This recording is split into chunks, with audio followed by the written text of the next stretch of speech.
Okay, welcome. Thursday night shir.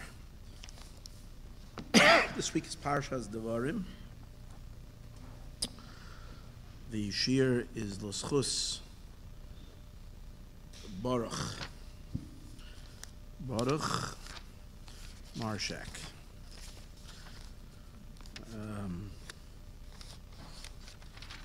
Be a schus for him.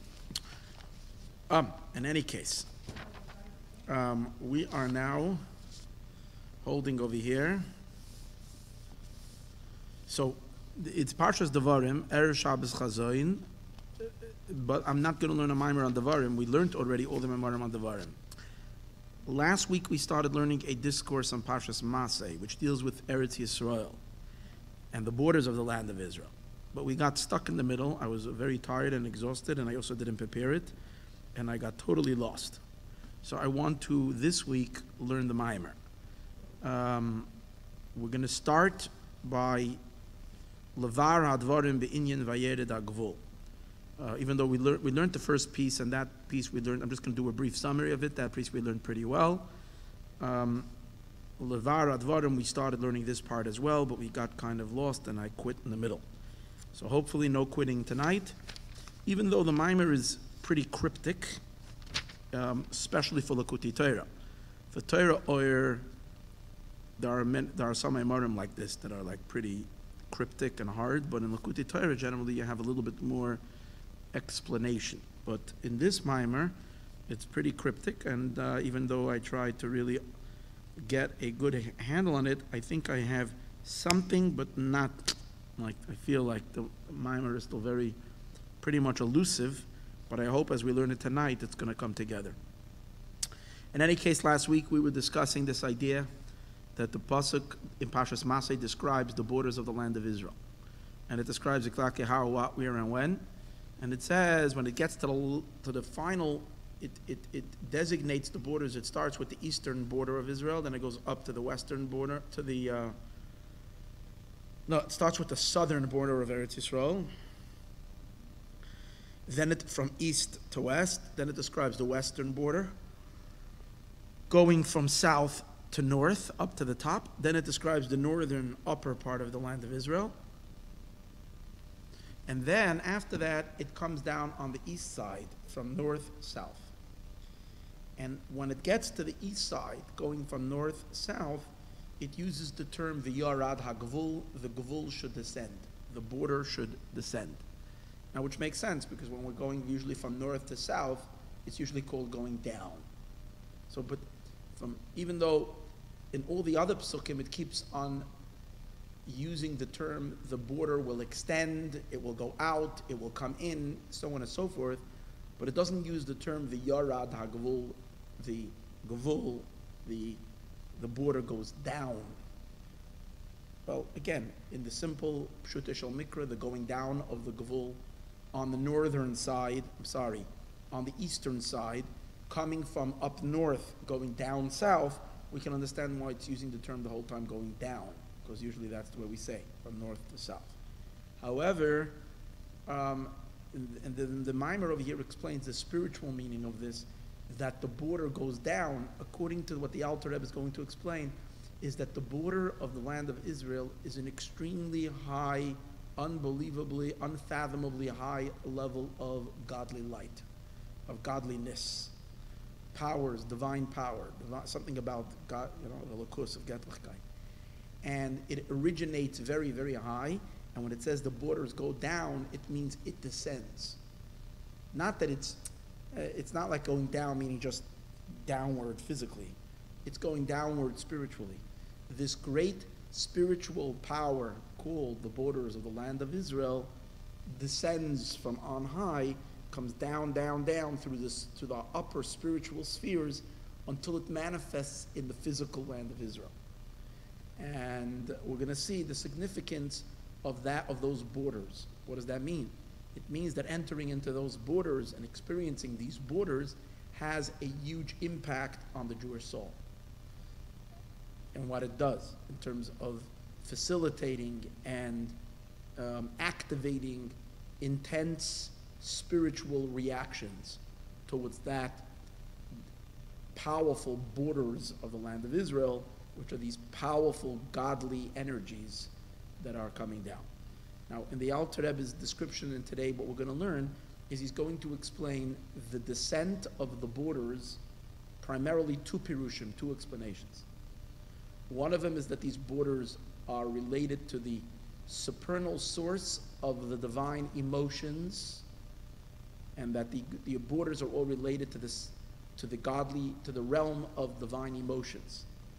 Why divine emotions? Because we know that there are six emotions, but the six emotions converge with each other. They all form diagonal crossing points where they blend with each other, so they become 12 borders, 12 borders of diagonal borders or something like that, or the 12 borders in every 3D cube. You have 12 borders. And that's the idea, but what he's really explaining is that these are the spiritual origins related to the six midos, but with the six midos are in a state of hiskalalut, in a state of integration and harmony one with each other. And he explains where they originate, the source of that harmony between opposite emotions. That's its godly source. But then it comes down and manifests in various different levels until it comes down in the land of Israel. And he explains it in Avodah. What does it mean? What does it do to us as it comes down? And the pasuk describes, I'm going to say one thing, the pasuk describes in the descent of the border going down. Again, only in the last portion of this description of the borders of Israel, when we are talking on the east side of Israel, and it's describing the descent of the border, different than what it's describing in the earlier verses, where it doesn't talk about descending the borders. Here it's talking about in descending. It describes two stations of that descent. Number one is that it's coming down to the Kinneret Sea, the Sea of the Kinneret. And when it comes down to the Kinneret, it says, Umacha al Ketav Yam Kinneres. It hits, it comes down like, and it bangs on the shoulder of the Yam Kinneret, meaning it's, Kinneret is in the inside of Israel, the entire Kinneret, but it's moving on the shores, on the banks of the Yam Kinneret. That's the Sea of the Kinneret, that is the eastern border. And then, and further down, the border makes its way down into to the Jordan River, to the Yarden, all the way down to the sea salt, to the Sea of Salt, to the Yam HaMelech. So in this mimer, he discusses the Jordan River and the Kinneret.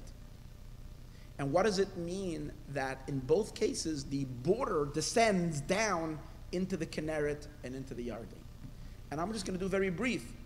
And if you want to avoid all the Kabbalistic discussion of the mimer, which is pretty meticulous and awesome, but if you want to avoid all of that, and you just want to reach your destination very quickly, I'm going to summarize it very quickly.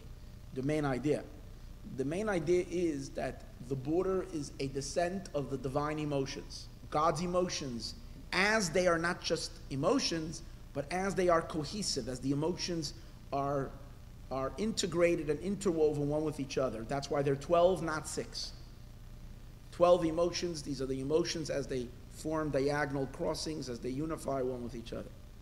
Now these emotions, when they come down into Eretz Yisrael, they manifest in, we to Jewish people are also called Eretz Yisrael. We're the land, right?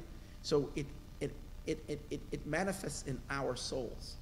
And when it manifests in our souls, first it manifests as the Kinneret River. Kinneret is from the word kinor. Kinor means a harp. And a harp plays music. But the music of a harp is very sweet.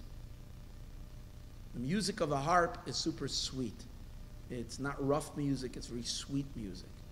So what it represents that this borders, spiritual borders descending from the spiritual, very high place, descend into the Eretz Yisrael and thereby into our souls to form the Kinneret River.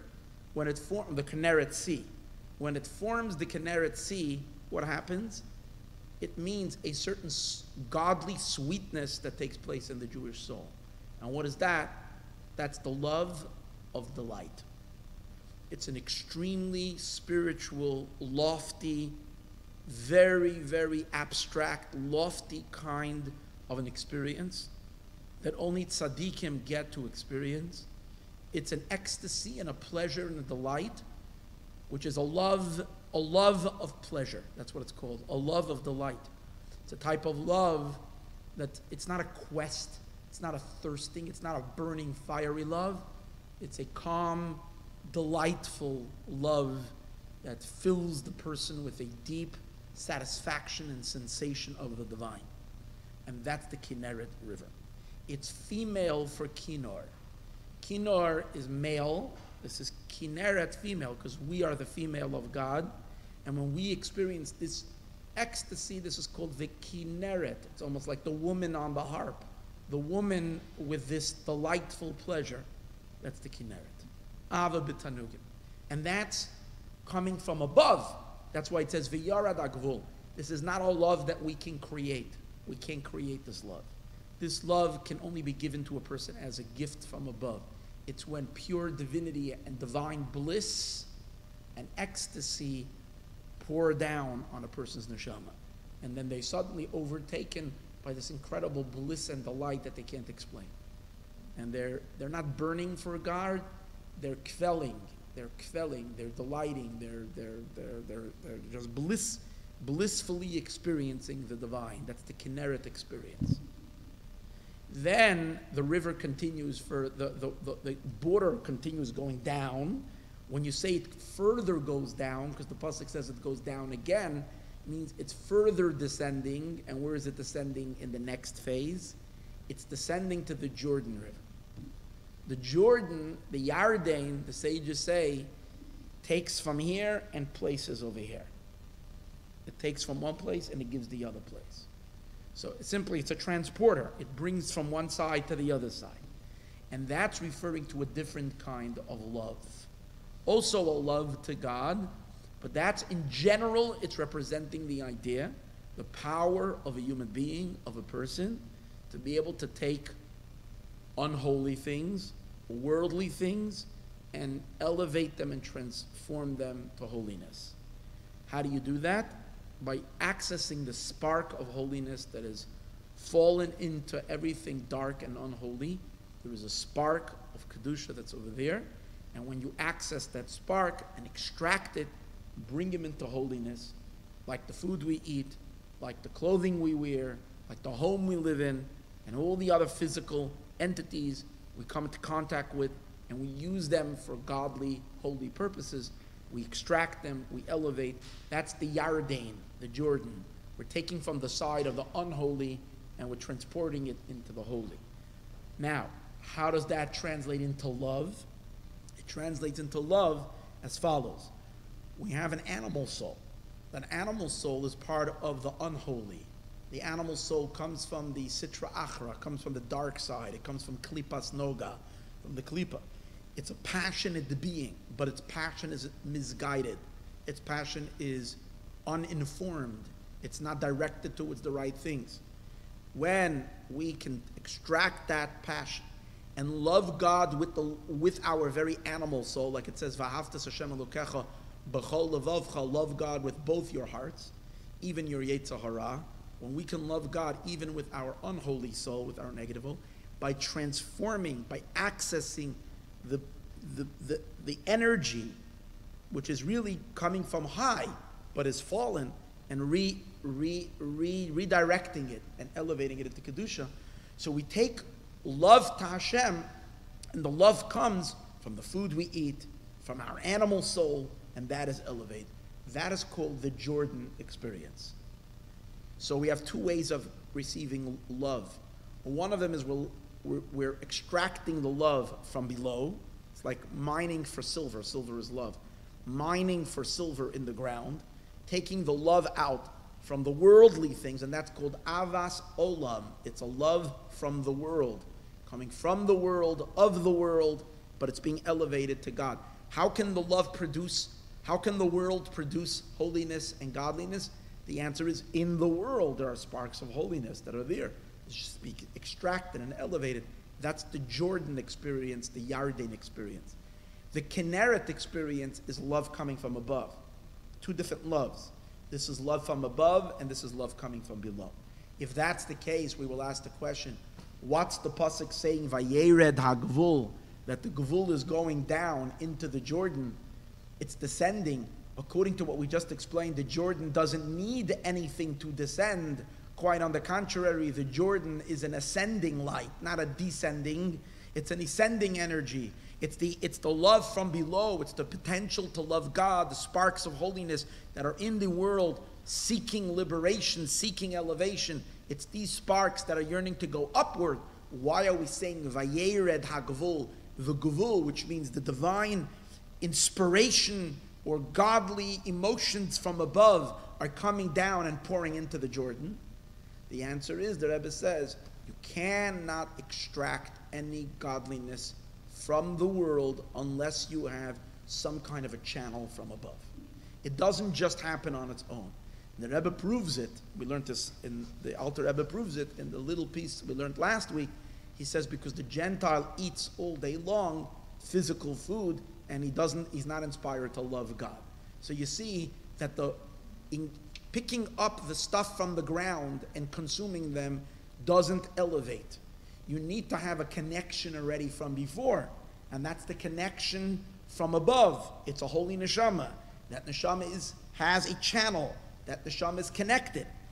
That neshama reaches down in the world and accesses a spark. It can elevate it, and that's what we mean. Vayered Hagvul, that the Gvul also descends, not only to form the Kinneret experience, which is a blissful, godly experience of love, ecstasy coming from above, but also the love that comes from worldly things. That love as well also has to come with divine assistance coming from above. So these are the two levels. In a sense, we're going to see in the end of the mimer, these refer to two levels within a person's psyche. The first love is more of an experience that is exclusive to the godly soul, because only the godly soul can experience love of delight and bliss in Hashem. This type, it's made for tzaddikim, it's made for the neshama itself. The other kind of love is the love that affects our more human side, not our godly side, our human side, our regular self, our unholy self. That's the Jordan. And in both of them, we have to have two avoda. We have to have a Kinneret experience, which is, as we said before, the Kinneret is sweet, and the waters of the Kinneret are sweet, and the experience is sweet, and there's no intensity in it. It's just an intense. It's meaning it's lacking that darkness element. And there is the love of the Jordan.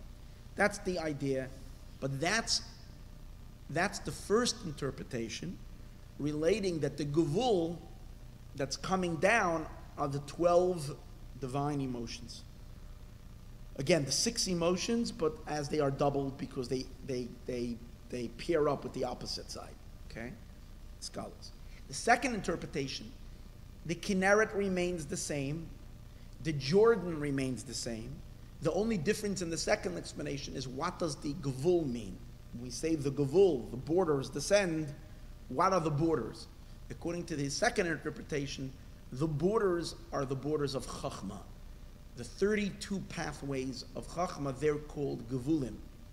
And those 32 pathways, those are the borders of Eretz Yisrael. According to that, spiritually, it means the Torah. Because the Torah that we study are the 32 pathways of Torah.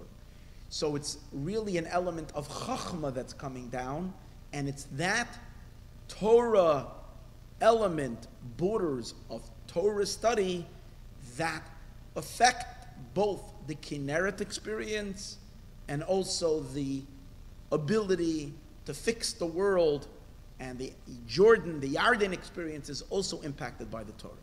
So it's either Torah study that accomplishes it, or the emotions. If it's Torah, it's Chachma, wisdom. If it's, and then it's 32. The Gevulim are 32. If it's the emotions, then it's set up as 12. And as he explains, it's really the 12 permutations of God's name. Yud-Kei Vav-Kei, the Yud-Kei Vav-Kei has 12 permutations. Or the name Aleph Dalet Nun Yud also has 12 permutations related to the 12 hours of day and the 12 hours of night, related to the 12 months of the year, related to the 12 tribes of Israel. These are all these inyanim related to 12. So now we're going to learn it inside.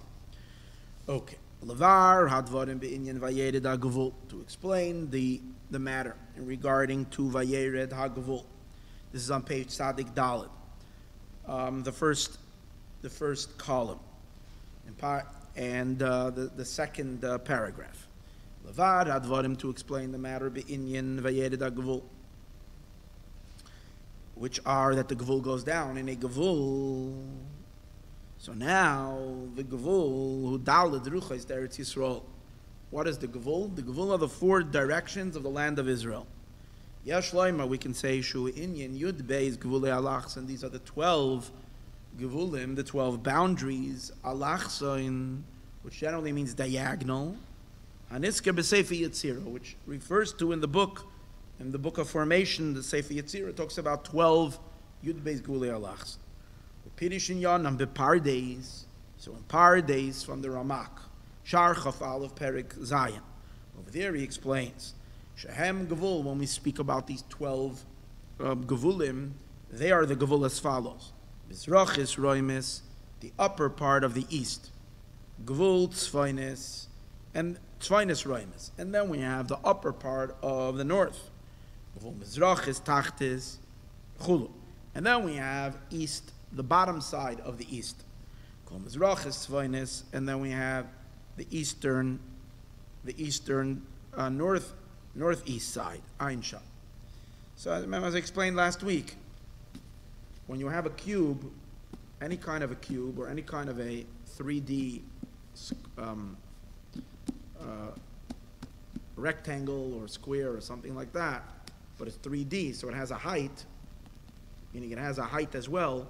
So then you have, these are your 12 Gvulei Alachs, the upper, 2, 3, 4, 5, 6, 7, 8, 9, 10, 11, 12. So you count them, or you think these are your 12. So he says, even though in Eretz Yisrael, being that it's flat land, so you don't have the 12, you only have 4. Because you don't have the depth. The Torah is not describing, 100 miles down or 50 miles down is the Eretz Yisrael. Still, he says that's what he deals with over here. And even though Eretz Begashmis, that according to the boundaries of Eretz Yisrael physically, the Shayach Roimis, you don't have the height. The root of these borders, Nimshachu, they're drawn meyud beis gvulei alachs. From these 12 borders, alachs. Oh no. Chein matzinu b'Yecheskel. And in Yecheskel we taka find. Choshav yud beis gvulim. He taka counts 12 borders b'chilik haaretz liyud beis shvatim. When we divide the land into the 12 shvatim, he counts 12 borders. So even though in Chumash Pashas Masei you don't find 12 borders, but it really relates to these 12 borders because over there, Kenoi, that is known, and we know that the 12 tribes are related to Yud Beis Shvatim, Shorshem Gamkein, the 12 tribes, their Shoresh is also Meyud Beis Gvulei Alachsen, from these 12 Gvulei Alachsen. Isa B'Zohar Pashas Bamidbar, as stated in Zohar Pashas Bamidbar. He quotes from the Zohar to prove that the Shvatim themselves, the tribes of Israel, they are rooted in one of these cross lines, Gvulei Alachsen. Today, Sir Shiftin, so the Zohar says, the 12 tribes, today, Sir Tchumin, they are 12 boundaries. The Ha'ilana, Ilah, Kadisha, because this supernal, holy tree, Buhu, Achtim, B'chaismai. In it is sealed with a seal. Soon we're going to see the Rebbe changes the words. It is sealed with a seal, and he says you're supposed to read it. It is tchum. It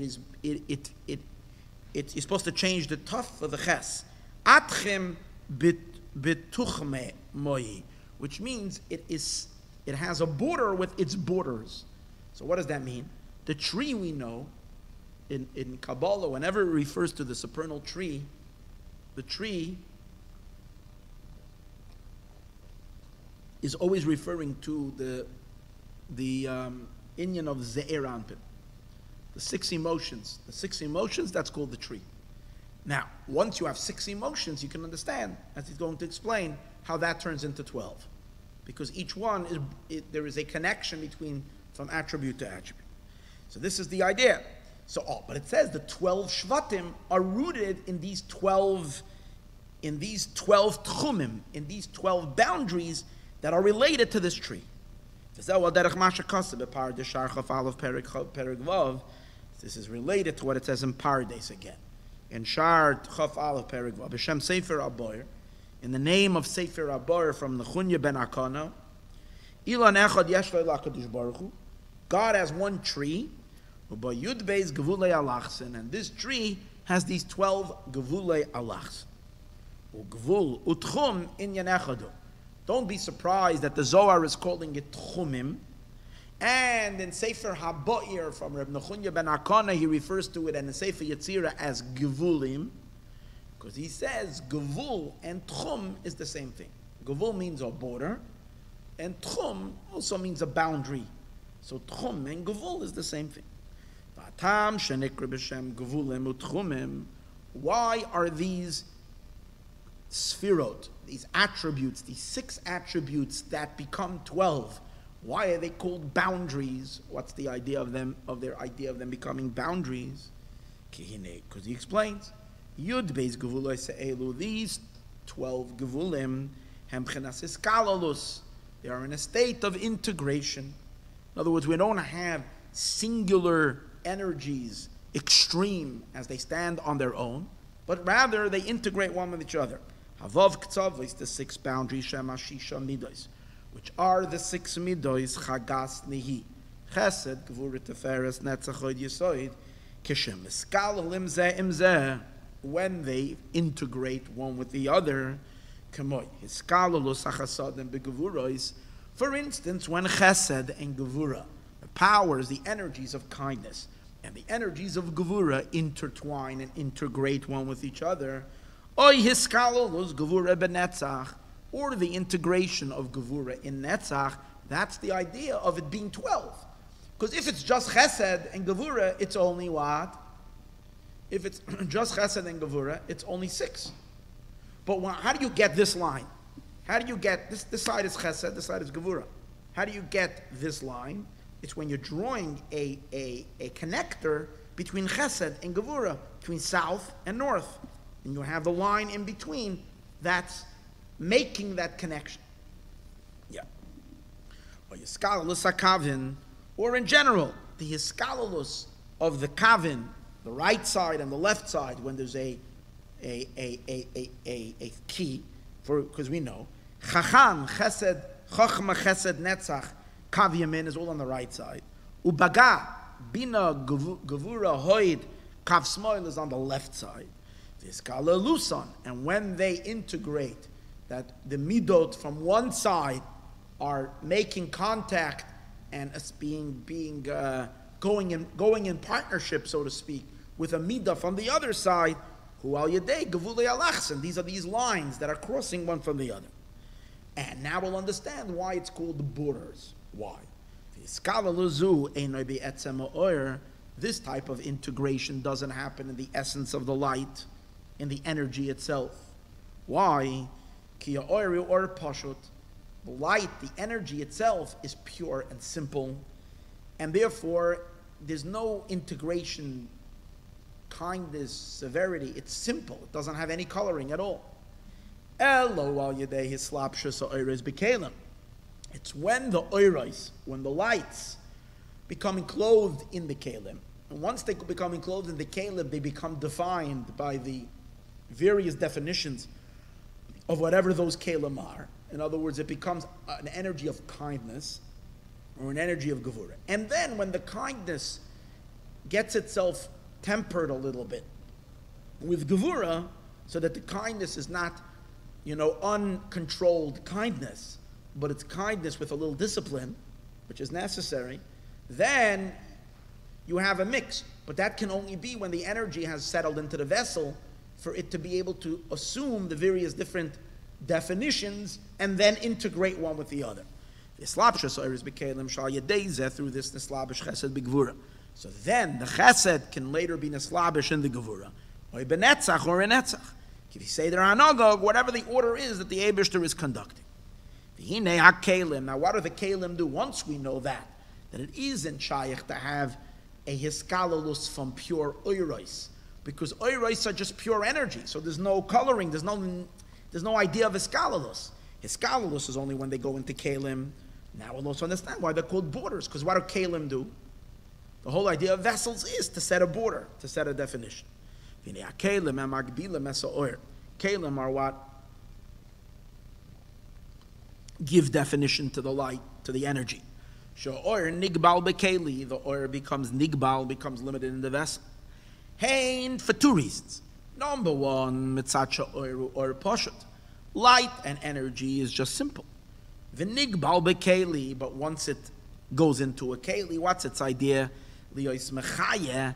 Once it goes into a keli means that it's defining itself to be something specific, to enliven umahave kliya chesed, and to enliven and bring about the keli of chesed.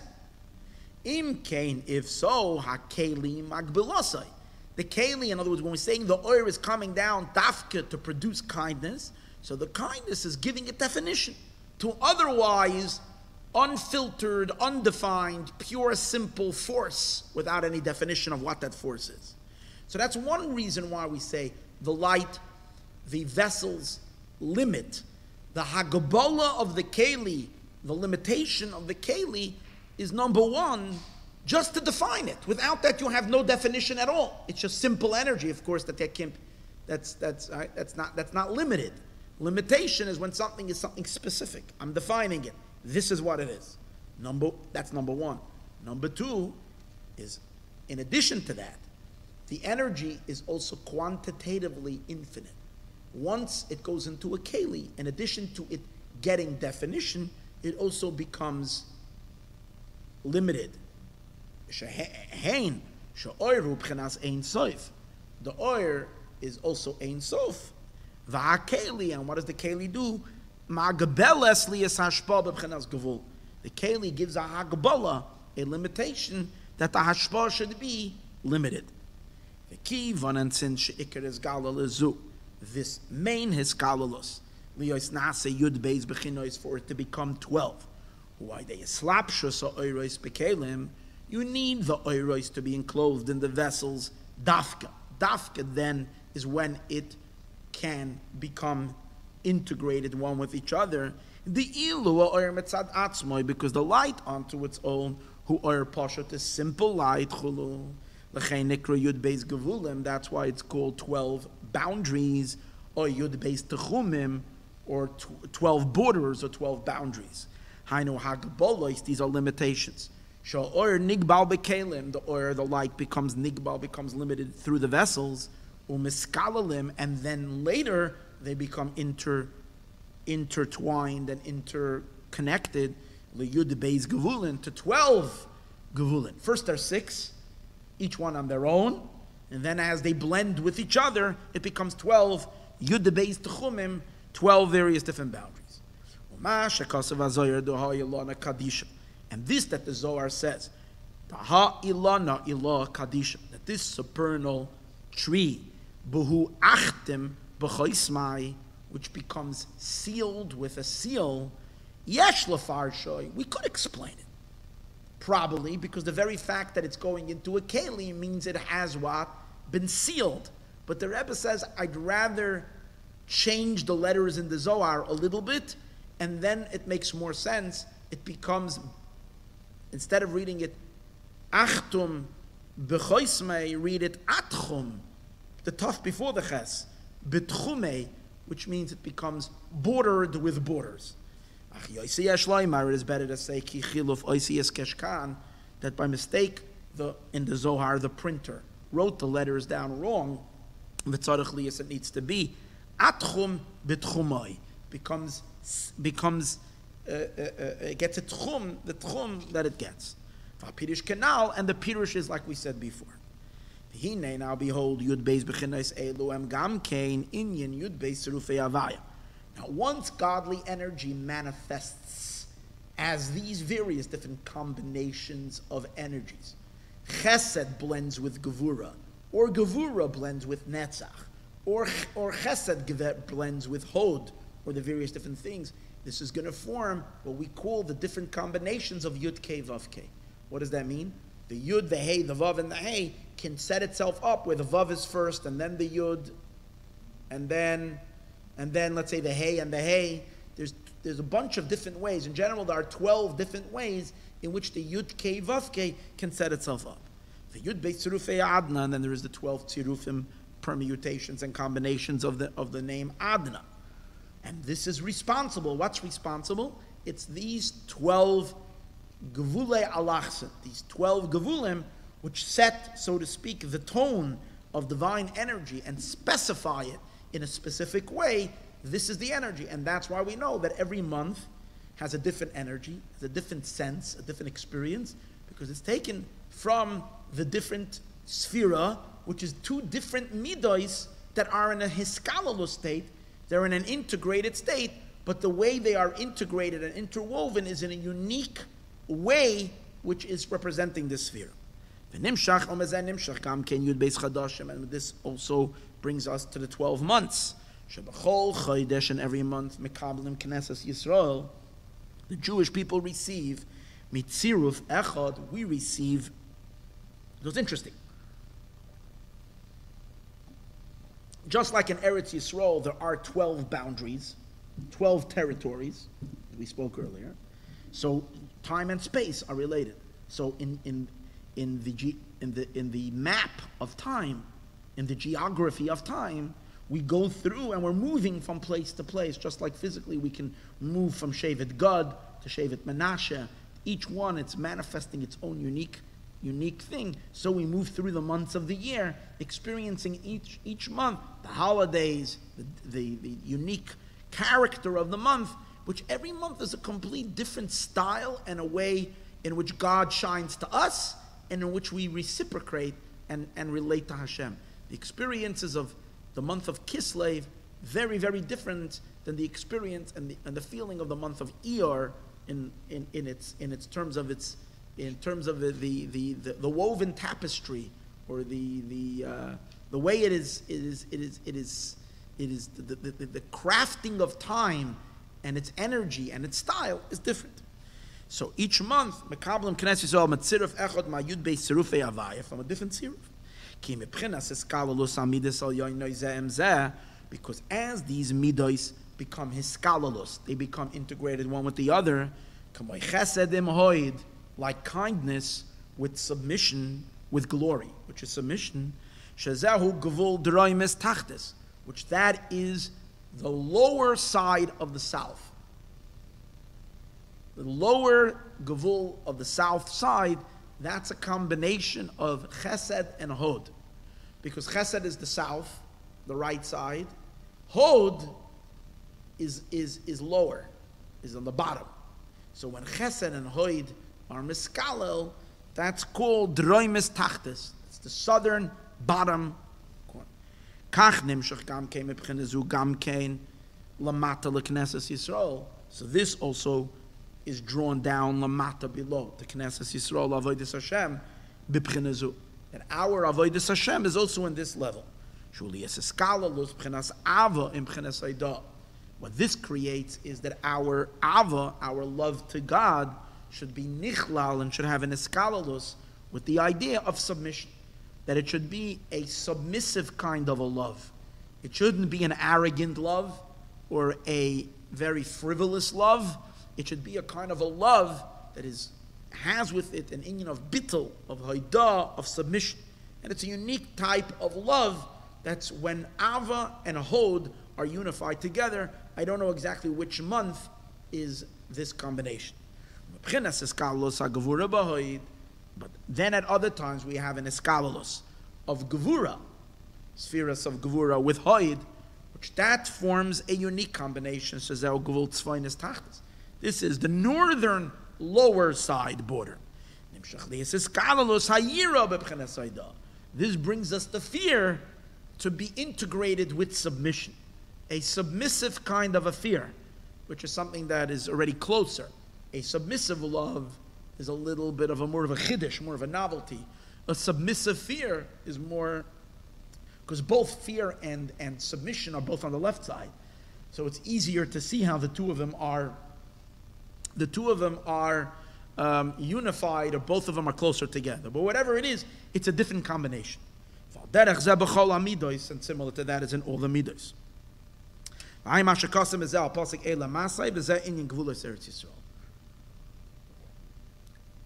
And these are the borders of Eretz Yisrael.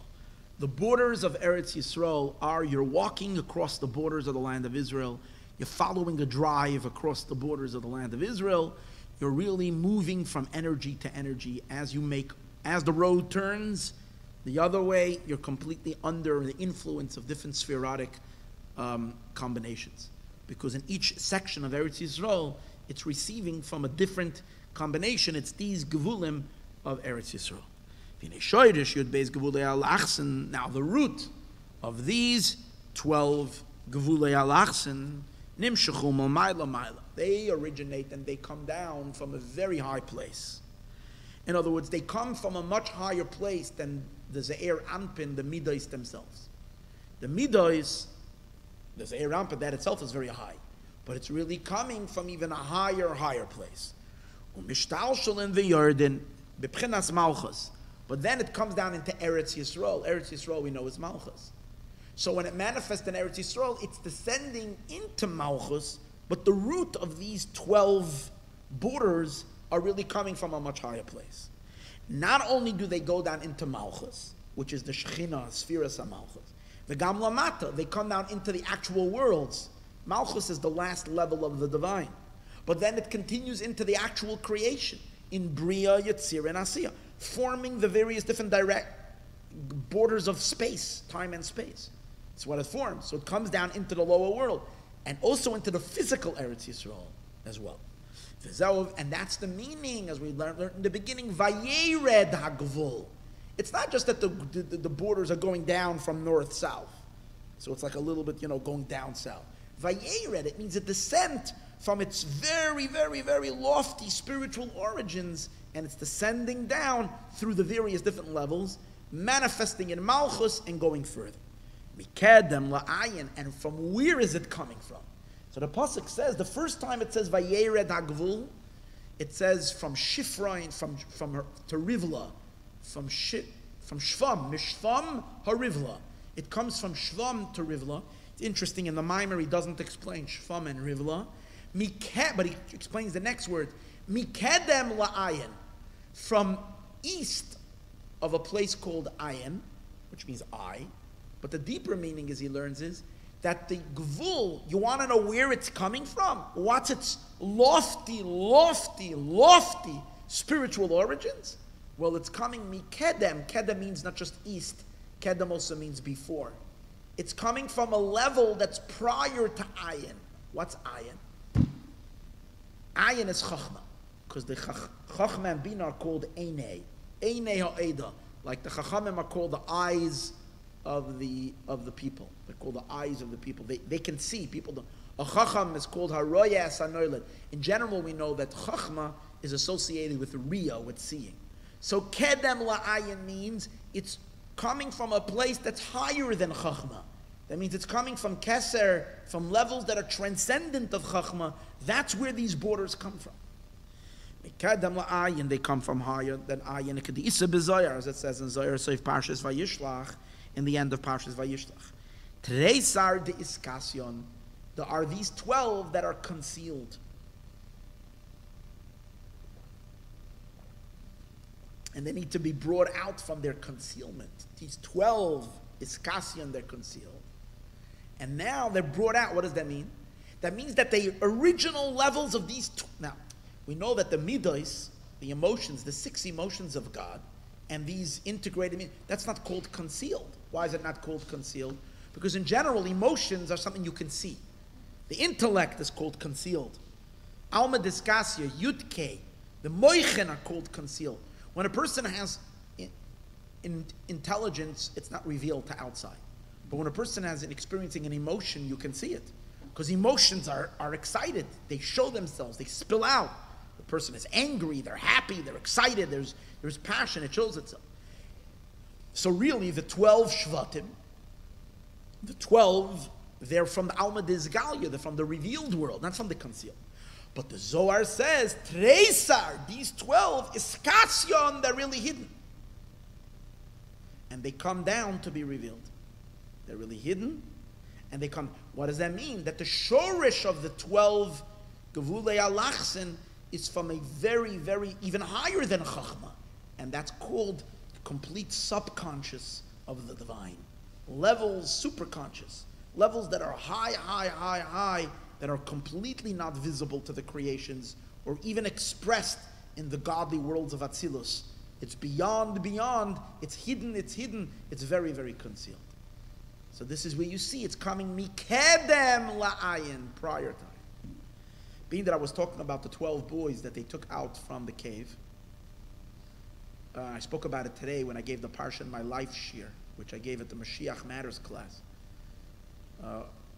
It's a class that really everyone should listen to before Tisha B'Av, before Shabbos. It's online. In any case, it's called The Happiest Tisha B'Av. You should listen to it. In any case, over there I discussed a little bit some of the events that are happening in the world now. And one of them is that this unbelievable rescue of these 12 boys. And they came, and as I spoke, these 12 boys are related to the 12 Shvatim. It's a sign from God that he's going to take out the 12 tribes of the Jewish people from the exile now. That's what it is. But now I'm seeing another Inyan, that they're coming from, that it's representing these 12 Inyanim that are coming from a very concealed and hidden state, extracted and being brought out to revelation. Even though these are Thai children, well, what does it have to do with these deep mystical ideas? Still, everything in the spiritual manifests in physical stories. So here's where he says that these are Tresar de Iskasian, the 12 that are hidden. They were so hidden in the cave, you couldn't find them. Finally, the British divers dive, and they already give up, and they decided to go back in again, and whatever, how they found it. This is one of the greatest rescue stories ever.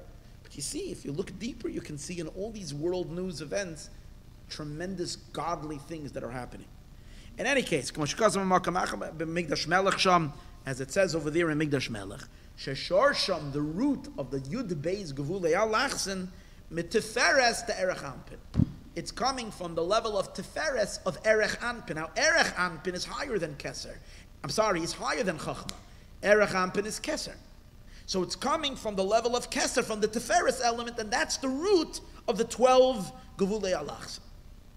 Shehema Midos Shalamayla Ma'Chachma V'Abina, which are the Midos, which are higher than intellect. We've discussed this many times in classes, that even though in the general experience we know the Midos are lower and more external than the Mochen, than the intellect. The Mochen are called parents, the emotions are called children. So that means that as a result of a deeper experience, more internal in the person, when you have a cognition, an understanding, a mental, intellectual experience, which happens in a more inner space, that produces on the more outer level of one's consciousness an emotion. So emotions come after intellect, and they're a product of the intellect.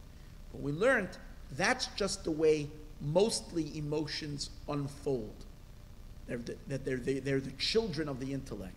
But the truth is, we learned this many times, in essence, the emotions are rooted deeper in the person's psyche, deeper in the person's soul than the intellect. It's only that they come out to revelation through the intellect. But a person has essential core emotions that are not based on any intelligence. It's a natural disposition or a tendency for some people to have more love and some people to be more disciplined. It's a personality. It's deeply rooted elements that are rooted deep in a person's super consciousness, which is not, it's not crafted and developed by mind, by intellect. And that's why we many times experience mishigas, which means stubborn emotions. And we have emotions that even though our mind tries to talk us out of it, the emotions are very stubborn. Why? Because they're rooted in a place prior to intellect. And that's called the midos shalamayla min haseichel. Those are called the emotions. Sometimes we learned that those emotions are called the dark mountains. The bright mountains, mountains of light, emotions are called mountains. Mountains of light are enlightened emotions, emotions that are coming from the intellect.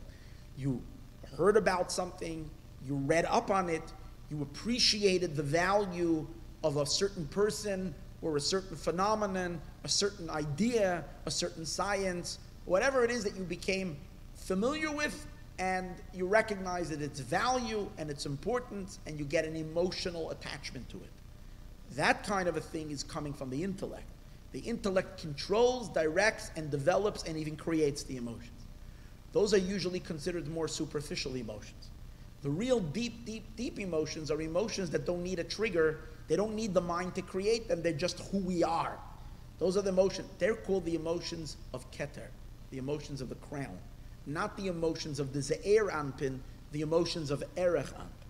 So what we're learning over here is that these 12 borders that we're speaking about, which are the 6 emotions, are really rooted in their source even above the intellect. And that's what we mean, Vayered Hagvul, that the Gvul will come down. These powerful spiritual godly energies descend, Mikedem la'ayin. They're coming from a place prior to Chachma. Chachma is ayin. Kedem, higher, before, preceding ayin of Chachma. From there is where they're coming. To the point that Chachma and Bina malbishim oisam, enclose them. That means that Chachma and Bina are just a dress and clothing for them. What that means is, like a lot of times you have with a person, where you have an essential emotional feeling or tendency to somewhere else, and then you're coating it with intellect.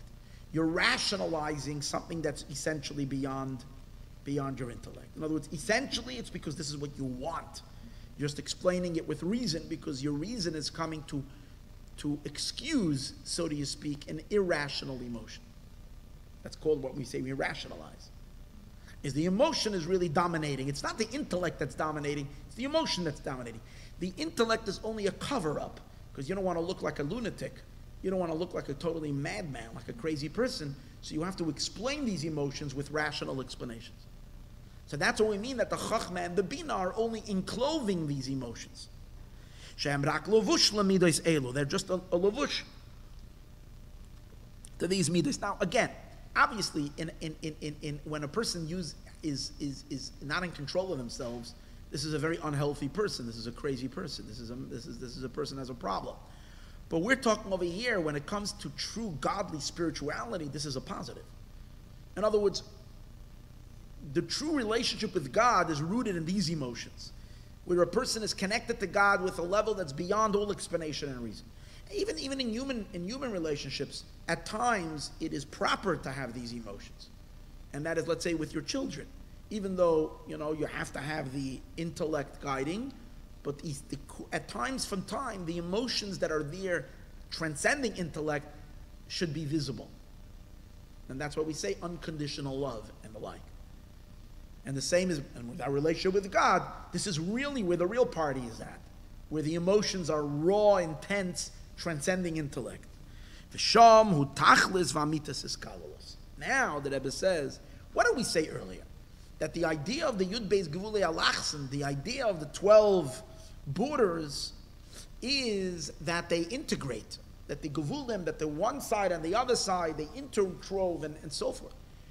Now, what he's saying is that even though a person what makes in a person's life that one emotion should blend with another emotion? Usually it's the mind. Take away the mind, remove the mind, you're going to have just total chaos, because the emotions become very extreme without the mind. That's why you see, the more a person is a rational thinker, the stronger a person's intelligence is, the more blended and harmonized they are. Okay? The less of an extremist they are. People become very extremists when their intellect is not that strong. And usually that throws you into an extreme. But when you have a powerful intelligence, then you're able to like kind of harmonize the emotions. So generally we say, what brings the emotions together? The intellect. It's called olam hatikun, where the emotions are. However, it says that the real hiskalalot, the real integration of the emotions are when you go up to the pure emotions. When you go up to the pure emotions, then they're really at war with each other. That's the idea of olam atoyu. One of them can't stand the other. There's no room because there's nothing to temper them. There's no intellect.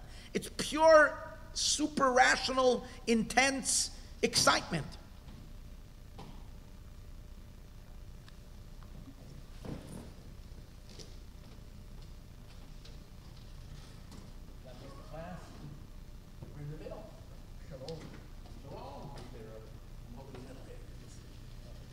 So it's pure, super, super powerful, godly emotion, that raw emotion. So what kind of hiskalut, what kind of an integration can you have on such a level? And the answer is, these emotions, as they are pure and intense, they as you go deeper, then they're rooted, then they find themselves in the soul itself. And in the soul itself, these opposite emotions of chesed and gevura, kindness and gevura, are really rooted in one soul. So at that level, the emotions are again combined with each other. And in that level, their combination is much deeper because it's an essential combination. It's not like a superimposed integration of the emotions, where one is like being forced to compromise. See, on the level of intellect is where the emotions are, where we're finding harmony. We're finding harmony in the emotions compromising one with each other. Here it's not a compromise. Here they're rooted in an essential essence of soul, where the chesed and the gevura are just emanating from one soul, from one source, which is undefined. So they're really deeper in their oneness and in their singularity, in their harmony. And that's what he's saying. That's what it's saying, Vayered Hagvul, that the true idea of the Yud Beis, the 12 Gevulei Alachsin, these 12 lines of points of connection between the 6 midot, as they combine one with each other, their real true source of hiskalalus, of integration, is from a place, as we said earlier, mikedem la'ayin, higher than the chachma, than the wisdom.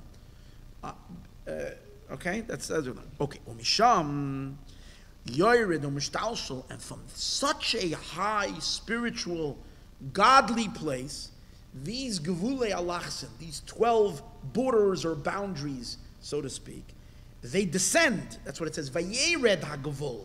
The gevul, the border goes down. It's descending. It comes down into the 12 borders of the Ze'er Anpin, which, as we spoke earlier, Ze'er Anpin means the 6 emotions of God that are on a emotional level where the emotions are the product of the intellect, are produced by the mind. The emotions get along with each other, and this is the integration. Until Achanimshach Gam came b'malchus, and then it lowers and it comes down further into malchus. Once it comes down into malchus, it becomes already the source of time and space, which this time and space, as we said before, also develop itself in 12. Like you have the 12 months of the year, the 12 tribes, the 12 hours of day, 12 hours of night, everything working and operating on the levels of 12, which is the 12. These are these 12 borders, which are really coming from a place much, much, much higher, but as it's descending downward through the various different levels of the spiritual descent of divinity, finally until you come to the actual creation and the various different levels of worlds as it's descending. And this is the meaning of Umacha, Al Ketef Yam Kineret. And now we'll understand what it means, what it says last week, that the Gevul comes down and it hits on the shoulder of the Kinneret. Simply it means that the border is coming around the shoulder of the Kinneret Sea. What's the meaning?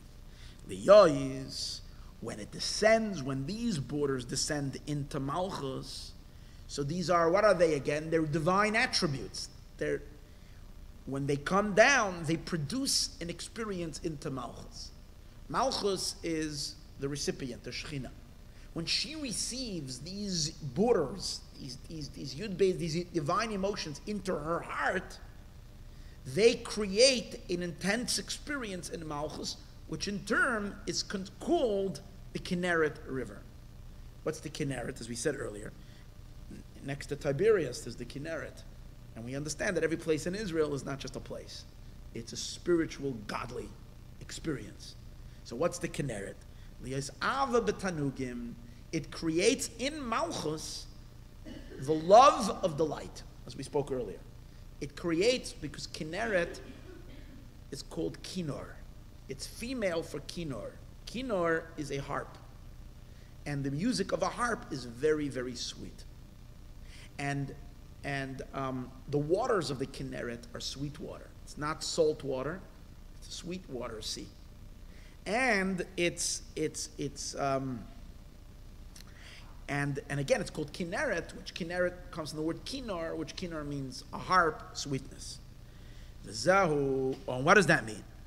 Masei Kinor. It's love of the light, which is sweet like a harp. Well, Bir Inyan, to explain this matter, what does it mean? The experience of the love of the light. Bir Inyan al derech ma shekasa beParshas Tetzaveh, based and similar to what we learned in Parshas Tetzaveh.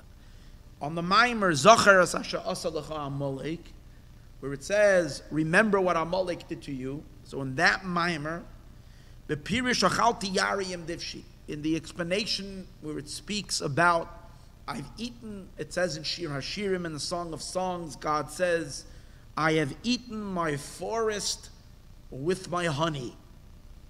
I ate my forest with my honey. So the sages say, so it says that the Zohar says it's referring to the Shema. When it says in Shir HaShirim, God says, I've come to my garden, I smell the fragrances of the garden, I've eaten my forest with my honey. So what does that mean? I told you that what that means is that God, every day, he's vegetarian, sometimes, and he eats a salad, a honey mustard salad with a dressing. The forest, that's God's breakfast. It's a forest. That's what it says. He eats, I've eaten my forest. I mean, God is pretty big, right? So he's got to eat a whole forest for a salad. But he says that, you can eat salad and it's like not too tasty. You put a little dressing in it, now, you got, it gives you the thrill of a salad is only in the dressing. Together with the vegetables, but you need that dressing to give it the kick. So what does that mean? So we say like this. When the angel, obviously it's all metaphorically speaking. God doesn't eat in the physical sense. So what does that mean? When the angels in heaven sing to God, the angels are called a forest. They're called trees. Now when they sing so intensely that at a certain point they burst and they become consumed in God. And new angels need to be born because the old ones just blew a fuse. Their excitement is so intense that their souls blow out of their body. And that's what it means. And what happens to their energy? It gets reabsorbed in the Creator. So that means God eats them. That's what it means. He ate his forest. As these battalion of angels came to sing before him, suddenly they gobbled them up. With their intense love to him, they just became just sucked right in to their spiritual source. But eating salad, as I said before, without any dressing is not tasty. So there's not to be some taste over there. So it says, I've eaten my forest with the honey. So the Zohar says the honey that God eats with his salad that makes it pleasurable is the Shema that the Jewish people sing. The angels, they're the forest. But the Devash, that's the Shema that we say every morning.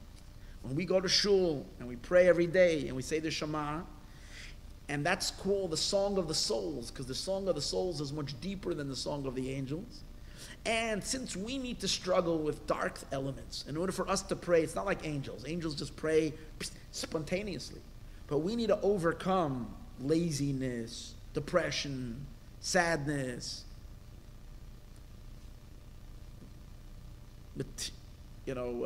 coarseness. In order for us to, a person wakes up in the morning and they would just want to, dig their face into breakfast and not pray to God, and not go for a spiritual experience. But when we rise past all of that and we serve Hashem, that's sweet to God's ears. And that's called the honey. If we don't say the Shema and just the angels singing to him, it's like a forest without the honey. That's what it says. But why is it called honey? Dafka honey. Honey is sweet. And it represents a unique kind of love. In love itself, there's different types of love. There's variations. There's a thirsting love, a burning love, a thirsting love, a longing love. That's one type of a love. And then there's a different type of a love. There is a blissful love. A love, not a painful love, which involves yearning, and it's more of a blissful love of ecstasy and delight. That's when you're experiencing the thing you're loving. There are times that you want something but you can't have it. That's your burning love. There's another kind of a love when you're having it, you're just in a state of ecstasy and bliss. So when we say the Shema, there is the idea that for the neshama, there is a moment where it's not seeking to become attached, it's attached. And it's actually experiencing the deliciousness of God, the deliciousness of the divine, the bliss and the ecstasy of it. That's called the honey. That type of love is called ava betanugim, love of delight. That type of a love you can't produce.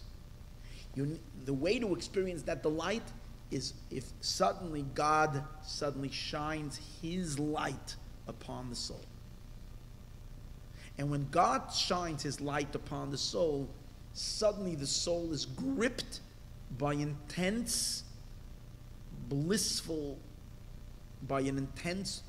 experience that is like been just cuddled by God. And that's the experience. It's not something that we can produce from below, it's something that has to happen from above. And that's Ava B'Tanugim. That's the Kinneret experience. Kinneret is from the word Kinor. We're soon going to see. When the neshama experiences this love, when a soul experiences, it automatically, spontaneously breaks out in song. That's also the meaning of a harp. It sings. But it's not a song that you decide, I want to sing. It's you don't even know that you're singing and you're singing. The song suddenly comes spontaneously. Like we're going to see soon, King David had a harp hanging over his bed, and every morning the northern wind blew, and the harp played on its own. That's the idea of Kinneret. Kinneret is a spontaneous music that the soul sings, not because it decides it wants to sing, it's just singing because it's so overtaken by the blissful experience of its closeness to God. So, but where does it come from? We spoke earlier when we started tonight. It's not, again I mentioned this now, it's not something you can produce. It's something that must come upon you from above. It's not a human love, it's a divine love. This Bira Inyan, that's what he brings over here. I've eaten my forest with my honey. Which is the Shema B'Kiyam Echad V'Ahavta. In the fulfillment of the Echad, when one meditates on God's oneness, V'Ahavta, and then they come to love. What kind of love? Ava B'Tanugim, love of delight. U'Lechein Nikra B'China Zu, that's why this B'China is called, this level is called Masei Kekinor. It is sweet like a kinor, B'Chinas Divshi. It is the idea of honey. And that look in a Geras HaKodesh, Ma'yofis, I checked it up in Tanya. And in the back of the Tanya, he has a letter called Ma'yofis where he describes these two types of love. And he explains how this higher love, this love of delight, is not something that we could decide to make it happen. It's either you'll feel it or you won't. If you're lucky, you'll feel it. If you prepare yourself and you reach high levels of fear of God, of awe, and you do all the preparatory work, then it's possible for this love to manifest when you're not expecting it. It's like suddenly, boom, it will just come upon you. It's not even you loving, you're being enloved by God's love, and you're experiencing that intense experience. And that's why we say that this love, nimshach mo'maila, it's coming from above, but everything that comes from above has to come through the soul of tzaddikim. Whose soul? This is a particular channel. Whose channel? Channel of Aaron the high priest. That's the idea when Aaron lights the menorah. Ba'alos chesaneros. He ignites the lamps. He fires them up. The lamps are the souls. Every day Aaron would light the menorah. He fires them up with this love. Al yedei nimshach lamayla, al yedei Aaron, through Aaron, shojvina da matrinusa. He is called the escort of the bride. He lifts us up. We're the bride. He lifts us up to the groom. And it's as we learn in that mimer, where it says you should make holy garments for Aaron. Over there in that discourse, he explains that this love, nimshach, is drawn. It's drawn from a very high level called Rav Chesed, abundant love, or abundant kindness. It's higher than the chesed, the love that comes from the world. It's not love extracted from below, it's love coming from above. This is what we say over here, that this love, it is higher than it's not like the Jordan. In the mimer over here, the discourse, he's explaining the difference between the Jordan River and the Kinneret. The Jordan is taking dark things and elevating them to holiness, extracting love to God from your human experiences. But we're talking about experiencing just a love flowing from above, and that's the Kinneret. So that's above the world. It's higher than the world. The olam hainavav ktsavis. The world are the 6 directions. Chesed and olam. It all makes up chesed olam. Like it says olam chesed yibana. It's all part of olam, the world. Now, in addition to it being sweet, we spoke earlier, it's an incredible experience of bliss and sweetness. In addition to that, it's also compared to a kinnor, which a kinnor is a musical instrument. So to understand what that means, what's the music that we're talking about over here? The Isa b'tikunim, it's stated in Tikunim. Soif Tikun Esrim, in the end of Tikun, of the 20th Tikun, of the Zohar, Pirish halaluhu b'nevel v'chinor, over there it says in Zohar, in the explanation where it says, praise God b'nevel, with a nevel, v'chinor, and with a harp. So the Zohar explains the word kinor means, kinor is put from 2 words, chavav, which is 26, ner, lamp. So a kinor is a combination of the 26, the name of God, 26, ner, lamp, which is the neshama. So what does it mean? Kinor is when God is manifesting in your soul. When the neshama is a recipient, the ner, the flame of the candle of the person, is receiving the chavav, the 26 of God. Or, the Zohar says, the Shekhinah, which is the source of our soul, is called ner, because she's always burning up towards Hashem. She wants, the Shekhinah is the part of God that's invested within creation, within the world. She's yearning for her source. Chavav is when you have an intimacy, a union between the 26 into the Shekhinah. So she's manifesting in it. Chavav ner, HaKadosh Baruch Hu, the Iyo Avaya. HaKadosh Baruch Hu, who is Avaya, Yudke Vavke. The Itmar, about him, it says, Hashem Oiri, he's my light. He's the light for the ner. He is the light for the ner, for the lamp. So when Hashem Oiri, when Hashem is my light, the Yishiem our salvation. Not here, when he is giving the light, when he is illuminating and shining, biner, in the Shekhinah, the Ihu Shekhinta, where the Zohar says the ner is the Shekhinah.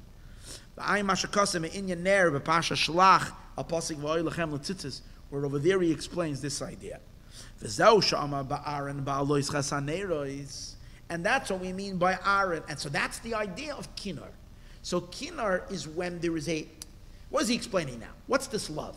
This whole love that we're talking about over here, the whole kinneret experience, is an experience where you're singing not because you want this, because you decide. It's not, you're not producing it. It's something that is like a love a love that I don't want to say infiltrates, but consumes a person's heart from above. So what does that mean? God has completely infiltrated your heart. That's the idea. Hashem has permeated the person's heart. And that's the idea of kinar. Kinar is the ner, which is the neshama. Chavav, which is Hashem. 26 is in the ner. That's the kinar. So the kinar is this union. That's why the kinneret, which is this experiences, and when you have this, when you experience intimacy and one is with God, it's the highest, deepest pleasure that's possible. And that's the kinar. And that's the kinneret. Kinneret is just a female of kinar. Just the feminine experience of malchut, of the shechina, of the soul, as she is receiving this light. And what happens then? And that's why also it's interesting. It says, Rashi says, balos, on the words balos chesaneros, when you will light the lamps. Rashi's bothered, what does it say? It doesn't say when you will light the lamps. It say when you will bring up the lamps. So Rashi says because you have to wait until the lamps go up on their own.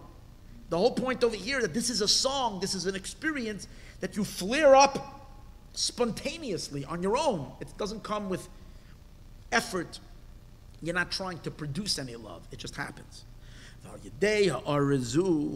when you have this illumination taking place in your soul, hakinar menagein me'elov, the kinar plays on its own. And that's the meaning King David. King David, he is personification of the Shekhinah. So he had a harp. And and at midnight was when this light of God would permeate David HaMelech's soul, and therefore his kinar would just start playing on its own, without anything. We'll see in a minute. It's when Malchus rises, and every time she rises, because we know that, what does that have to do with singing? Singing is elevation. That's why we know when we get together, we sing a song. Chassidim get together, we always sing. Why do we want to sing? Because we want to elevate ourselves to a higher place. And through the song, it lifts you up to a higher place. So when Malchus rises, she's rising through a song.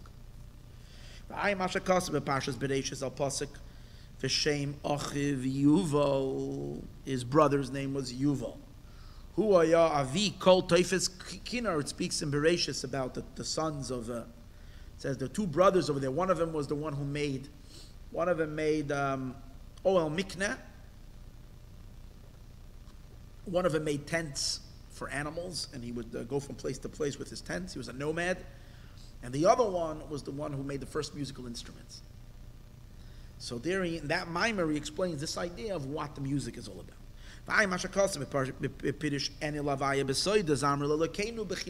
Sing to God with a chinar. And on the pasuk alei asar ve'alei novel, we explain the idea of kinar. Ayin sham. V'ayin bezoyar soif parsha shalach. Okay. Shat cheles. Now, so now we know what kinneret is.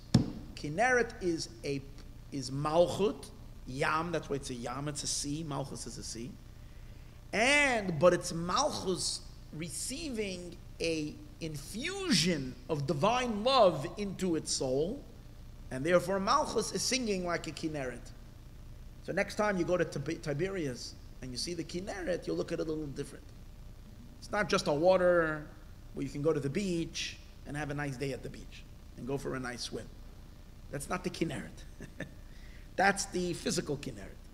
But the real kinneret, what you're supposed to be, when you're there a day or two in Tiberias, maybe you should think about, can I once in my lifetime have this experience of spontaneous song to God, because my soul raptured with love out of nowhere, because I'm feeling that union, I'm feeling that connection, I'm feeling divinity within my soul. But it says another thing. It So the Zohar says that when on the tzitzis, we put the blue string. So the Zohar says that the chelas, the blue string, you got it. I don't, but you do.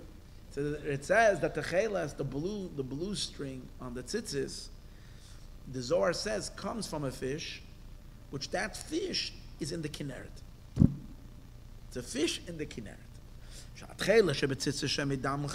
That comes from the blood of the chilazin. Umiyam Kinneret comes from the Kinneret.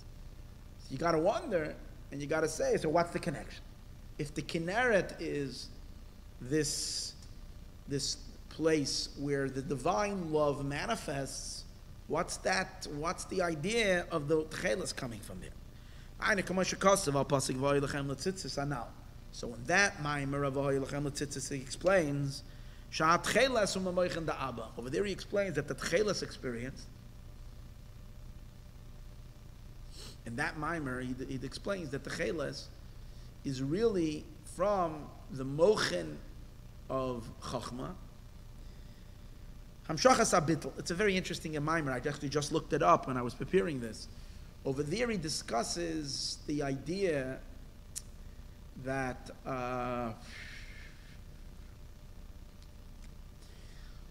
in Gan Eden, souls, and they have a very, very pleasurable experience of understanding divinity.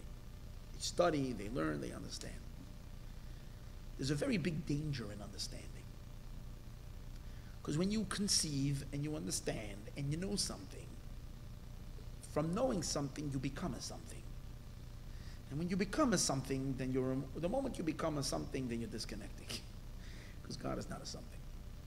And God is everything and everywhere, and therefore we always have to be nullified and surrendered and a non-being. So, but the problem is, in Gan Eden, God infuses them with intelligence and gives them experience and gives them knowledge. So therefore the Rebbe says there is a problem. In Bina, which is the experience of Gan Eden, it's called Yesh. And when you become a Yesh, you're something already. And that, it's a very fine line remaining connecting to God. You become you want to give someone an experience, but you want to at the same time have the person realize that whatever they're experiencing is nothing. Because there is an infinite beyond. So it's a very, very, but on the other hand, you don't want to, so in order to make them experience that, you have to constantly feed them drip, drip with that infinite beyond. But if you give them that infinite beyond and allow that to totally manifest in them, then what's going to happen is they cease to be who they are, because they just become nullified in that infinite energy that has no definitions. So how does it work? So there's two channels.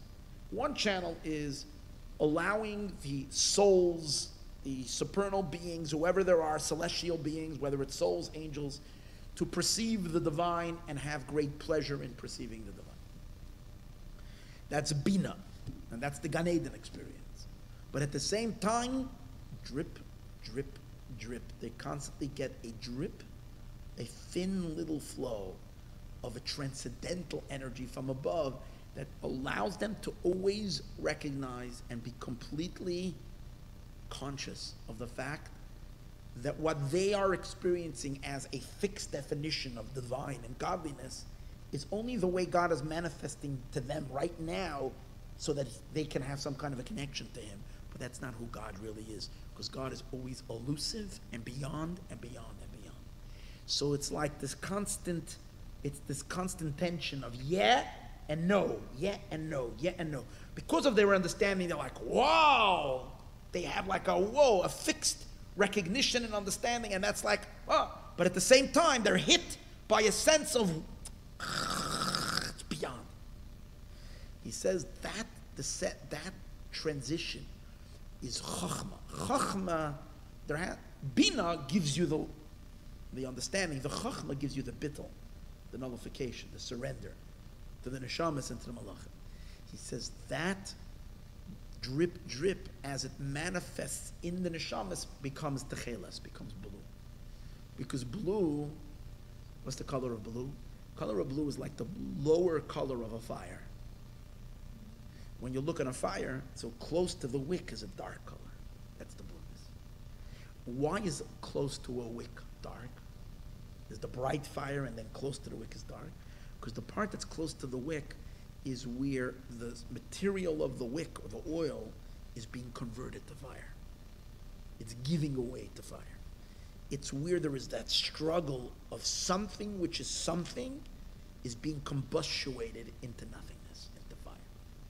So tcheles indicates, the blue wool indicates something surrendering, bittul, something surrendering to God. So that's constant. It's very dangerous. If we lose balance and our religiosity and our Jewish experience becomes about ourselves and about me knowing and me experiencing and I know and I understand and I feel and I have this and I have that, you lost it all. There constantly needs to be, yeah, God wants a relationship with you, so you have to be you, but always has to be a surrender to Him. Always beyond yourself. And that's the tcheles.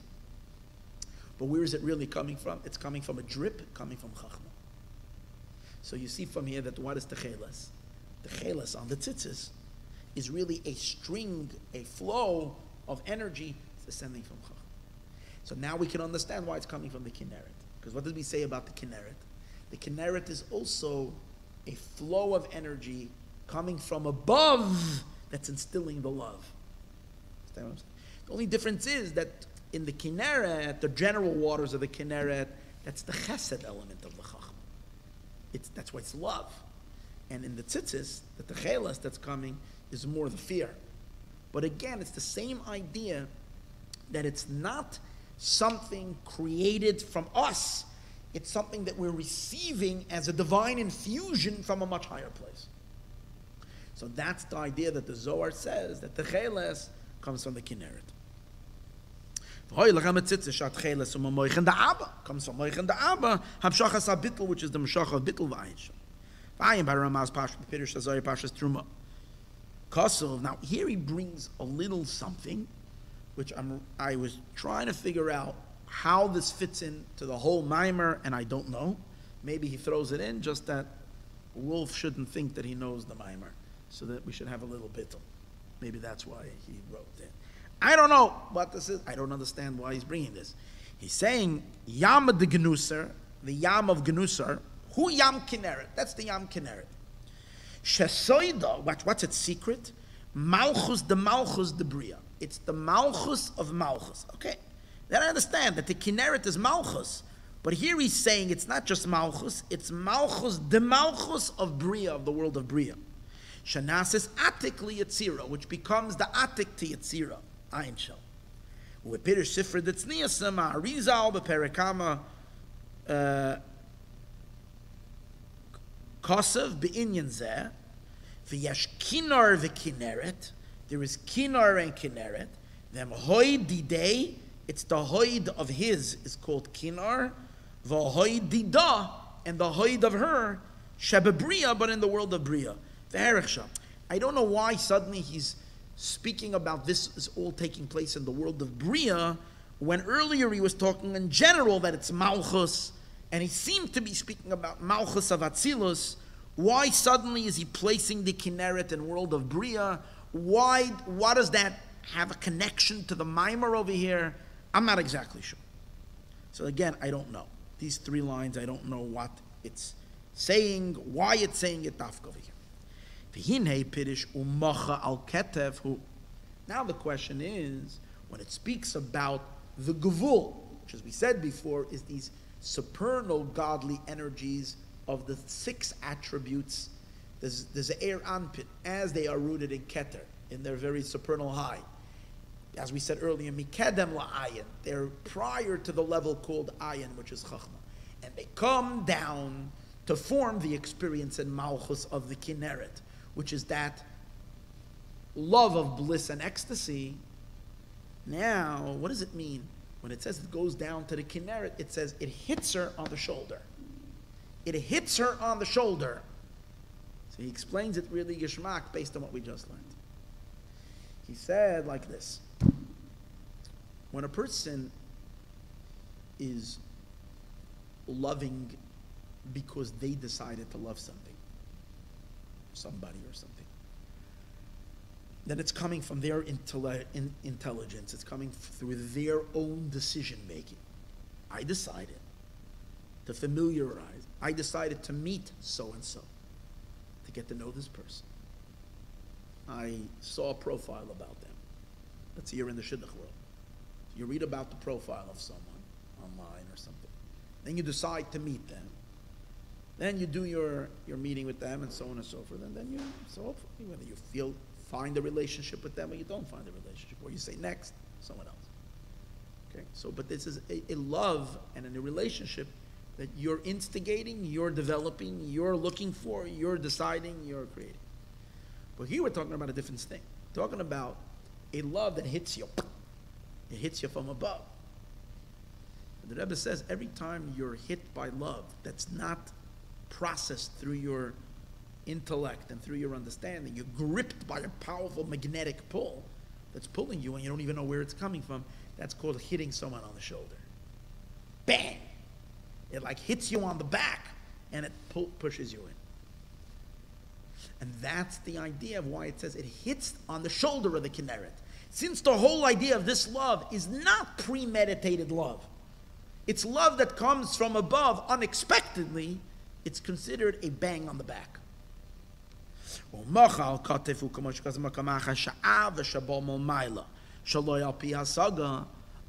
that comes from above that's not premeditated through understanding, it's like an example, it's someone gives them a bang over here on the neck, boo, and pushes him somewhere. He grabs someone and push him somewhere. Push him to where? Push him into a meeting that he doesn't want to go, or he wasn't expecting to go. Give him a shove. Here is where God shoves us into closeness to him. And that's the idea of the Kinneret. The Maayon doesn't even know where it happened, doesn't even know who shoved him. He goes flying, bang. So if he shoves him from the front, he can see who pushed him. But if he shoved him from the back, he doesn't know who pushed him. It's like the famous guy who the guy promised that anybody that will go in, the guy promised that anybody that will swim across his shark-infested pool is going to win $1 million. And everybody came to watch. It was a shark, and everybody was terrified. Suddenly there is an elderly Jew who suddenly, he hears splash, everybody turns around, and there's this elderly Jew, and he's swimming across like crazy, and he gets out on the other end. So everybody's clapping, and they're all agreeing. And they said, where did you, what did they ask him? So now they got, he said, what do you want? Something like that. He said he can choose, that was it. It wasn't promising him. He said, you can choose whatever you want. He says, yeah, give me the, he said, just give me the,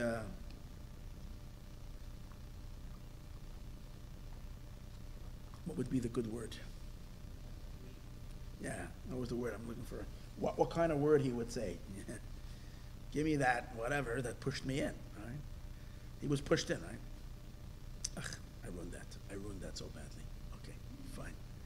In any case, so that's the idea. When you're pushing someone from the back, you don't see who it is. So here you're getting shoved towards holiness, towards God. And in every elevation of Malchus, in general, Malchus, whenever she has to go up, is first scared. So in order to go in, it's like a Jew. Like initially, you meet him for the first time, he doesn't want to put on the tefillin. Scared. You got to give him a push. Once he does it once and he gets into it, he begins to enjoy it and he likes it, he wants to do it. But the first time, got to give him a shove. So this is the idea. That's called hitting him in the back. Shenikra achar ba'achar. It's called back to back. There's a umacha al ketev. It's being pushed on the ketev of the Kinneret. And then one will come to a state of panim b'panim, face to face. Also we can say, here's another piece that I couldn't figure out. Umacha al ketev al derech kutza desare shemaka. On the tefillin, if you ever look at tefillin carefully, you'll see that on the tefillin there is a little piece of hair that sticks out. in between the boxes. It's halacha that's supposed to stick out. And it reflects this supernal element called the kutzin, the end of the hair of Erech Anpin, Shemaka, that has some influence. He explains it over there, and I looked up the Maimer Zachar, but I didn't have enough chance to really figure that one out. I am the Priyetz Chaim Sharat Tefillin, so I'm going to leave this little piece over here unexplained, Perek Ches, of what this means related to Kutzah Desara, that's Makkah. Okay. Now on this Bechina, the sages say on this level, we turn over the page. To page 188, it says, that there was a harp that was hanging above King David's bed. And as soon as it arrives midnight, a northern wind would come. And it would blow on the harp. And the music would start on its own. The kinar, the harp, would play music. And instantly, this was King David's alarm clock. He would instantly wake up, and he would study Torah. So what was this mechanism? What was this automatic alarm clock? He has it, and the northern wind would come and blow on it. V'gam kan, and also over here, but we see a similarity. If we say that the kinar and the kinneret are the same idea, so just like over there it says a northern wind would blow on the kinar and it would play on its own, over here too it says Vayered Hagvul, the Gvul is coming, and Rashi says, what does it mean, the Gvul? The border is descending. What is the border descending? The border is this intense divine emotions coming down to stimulate love by in Malchus, in the Shechina by us. So where is the border descending? It says it's coming from the north. Vayered Hagvul from Tzafain, coming, same like David HaMelech's wind that's coming from the north. So you see the similarity, how the Kinneret and the Kinar are working together. Same idea. And also the similarity that the Kinneret, as we said, it sings on its own. The Kinar of David HaMelech sang on its own. The Gam Khan over here too, Gab Vayered Hagvul Mochal Ketef Yam Kinneres, Pirish Rashi says, Shagvul Hoylech Mitzafain Ledarim, the Gvul descends from north to south. The Yam Kinneret who Toich LeGvul, and the Kinneret is inside towards the west. This is the eastern border. So the Kinneret is in the eastern side of this border.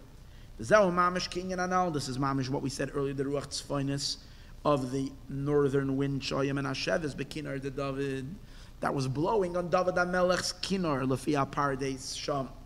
Gabet Kinar, and according to the Pardes, to what's Kinar, she was Oidedus HaGavura. Now north is Gavura. We know south is Chesed. That's why the south is hot, because there's more sunlight, more revelation, more kindness. The north is cold. That's why the sages also say that the Pasuk says, from the north all the troubles begin. Destruction of the temple came from the north, because north is Gavura, harshness. So over here it says, however, that the northern wind blows. So what's the idea? It's the hisoidus of Gevura. When you want to wake someone up, you got to give him a little jolt. That's Gevura. It's not gentle. Gentle is kindness. But you need a little. And originally it comes from Gevura, from the left side. On the top on the left is Ema. Who's Ema? That's Bina. Bina is Moshe Kasab L'Kuti Hashasla Rizal Amayim Rezebim Sechtes Brachas. It says Bechlal every day we say in davening, in the morning we say Hanoisein Lasechvi Vina. Hashem has given the rooster understanding. So it says that the source of the sechvi of the rooster, a rooster is also called Gever. Kriyat HaGever, the cry of the rooster. Gever is the same word as Gabriel. So he's Gavriel. Now, Gavriel, we know, is the angel on the left side. Michael is on the right side. Gavriel is on the left side. So Gavriel is Gevura. First day, Gavriel is Gevura. And what's the root? And what's the root of Gavriel, of Gevura? What's his root? The root of Gavriel, it says all the way up, is in Bina. So it says every night there is in order to wake up the Shekhinah, to wake up the souls, to wake up everybody to come sing, because midnight it says God comes to visit Gan Eden, and he comes to delight with the tzaddikim, he comes to pleasure the tzaddikim in Gan Eden. Yeah, so at midnight you're supposed to wake up from the sleep and start serving God. You go to sleep, in the olden days especially, it got dark, we didn't have any lights, so everybody went to sleep at 7 o'clock. So by midnight everybody was up. And at that time you're waking up to do what? To start serving Hashem. So that awakening comes, however, it says that they hit the rooster. Gavriel hits the rooster with a flaming rod, and that makes the rooster cry and wake everybody up. So his oididus comes from Gevura, from the left side. B'migdash melech sham eresh parsha ba'ar b'shayte desar ruach tzafay. U'pirish ramash sham parsha slach lech asitru de tzafay isar. V'ayim bezori parshas b'midbar gabamadi itmat tzfaynes itumira haloi v'ayim bezori truma. Bazik v'ashulchan titen al tzela tzafay. In my tama begin the metaman shir said the chedvasa. V'ayim ha'shakazim ha'kamacha b'parshas tazriya alim v'ruach tzfaynes einem eseveves ein sham. You can look all these places up and tell me what it says in all these places. I would be very, very happy. I didn't get a chance to look them all up. Okay, so this is the idea of the Kinneret. This is the concept of the Kinneret. Now, once we know this, let's learn another passage over here. Yud Beis Gevuli Alach Senim Shachim. Now, further down, what happens with this Kinneret? With this border, it goes down and it hits the Kinneret. Then it continues further down and it goes into the Jordan. The Jordan, the Yarden River, as we spoke earlier, is not an experience of love and ecstasy from above, but it comes from, as we spoke earlier, Yarden is the elevation of everything from below towards holiness. It descends further down into Malchus, not Malchus of Atzilus, because Malchus is in the world of Atzilus, but Malchus descends also into the three lower worlds, Bria, Yetzirah, and Asiya, creation, formation, and Asiya. And Malchus is the mother of all of creation. Ubibria, and in Bria they manifest Hem B'chinas Yud Beis Bakar. If anybody, we know now we study the temple, we're supposed to learn about the temple in the 9 days. So when you look at the temple, the Beis Hamikdash of King Solomon or Shlomo Melech, you see that Shlomo Melech had, in the courtyard of the temple, he had a huge, big, I think it was gold or copper, I'm not sure what it was, maybe gold, huge golden bowl. It was called Yam Shel Shlomo, the Sea of Shlomo. And beneath that huge bowl, there were 12 oxen. It was amazing. And you can see, like, generally, this looks like idolatry. And Indus was standing in the holy temple. Why? The bowl represents the bowl of life, the Shekhinah. The 12 oxen represent the chariot, the divine chariot, which we know there are 3 animals. Each animal has 4 animals that surround the chariot. The lion, each one of them has 3 faces, so it makes it 12. So sometimes it implies that these are 12 oxen. So the sea, that's the Malchut itself, the Shekhinah. And these are the first angelic beings receiving the energy from the Shekhinah, and they form the entire armies of angels above. And they're all related to these 12. So now, Vayamu inyan Malchus datzilus. Ki Malchus hi adibur, Malchus is speech. But Tzerufei Oisi is Adibur, and the Tzerufim of Oisios, of Dibur, Hamel, Mailam, and Adas are higher than Das. Maybe that's why he's referring to this as a Yam, because a sea is a closed and hidden thing. That means it's higher than what we can know. It's still a level of concealment. V'zer Nekra Yam, and this is called sea. U'pchenas Malchus, hu kloli is hamashpas. Malchus is the general power that's mashpia. U'lakachu be'emtza kulam, that's why it's in the middle of them. La'ashpia l'kulam, to give them all. V'zehu. That's what it says. Samti choil gevul layam. God says in the pasuk, I'm placed the choil, the sand, should be the gevul to the sea. The sea is malchus. The sand are these various different angels. Ki yud beis bakar anal nikra b'shem choil. They're sometimes called sand. Why exactly they're called sand is a discussion unto itself. Ve'hein hein b'chinas gevulois, and they form the boundaries l'b'chinas yam anal to this yam. Al derech shahakalim, similar to what we learned earlier, that the kalim magbilam esa'ur, because the malchus energy, as it comes down into the three lower worlds, Bria, Tzir, Nasiyah, is considered still infinite. Once each one of these 12 bakar, they define the energy. They give it style. They give it finite definitions. And that later becomes the various, and this later becomes the source of the zodiac and the galaxies and everything that exists until we come down into the physical creation.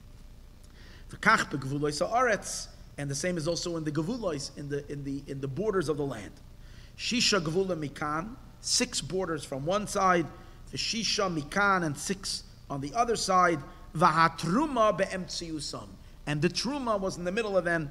You can look it up in Yecheskel Simim Emches. I don't know what this means. Truma was in the middle.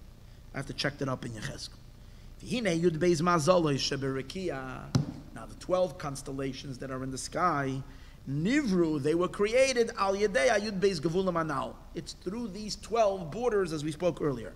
This is what we mean, that the whole system of creation is built higher upon higher upon higher upon higher. It's the same 12 that manifest, but it comes down lower and lower. On each level, it's manifesting on a different zone and a different dimension.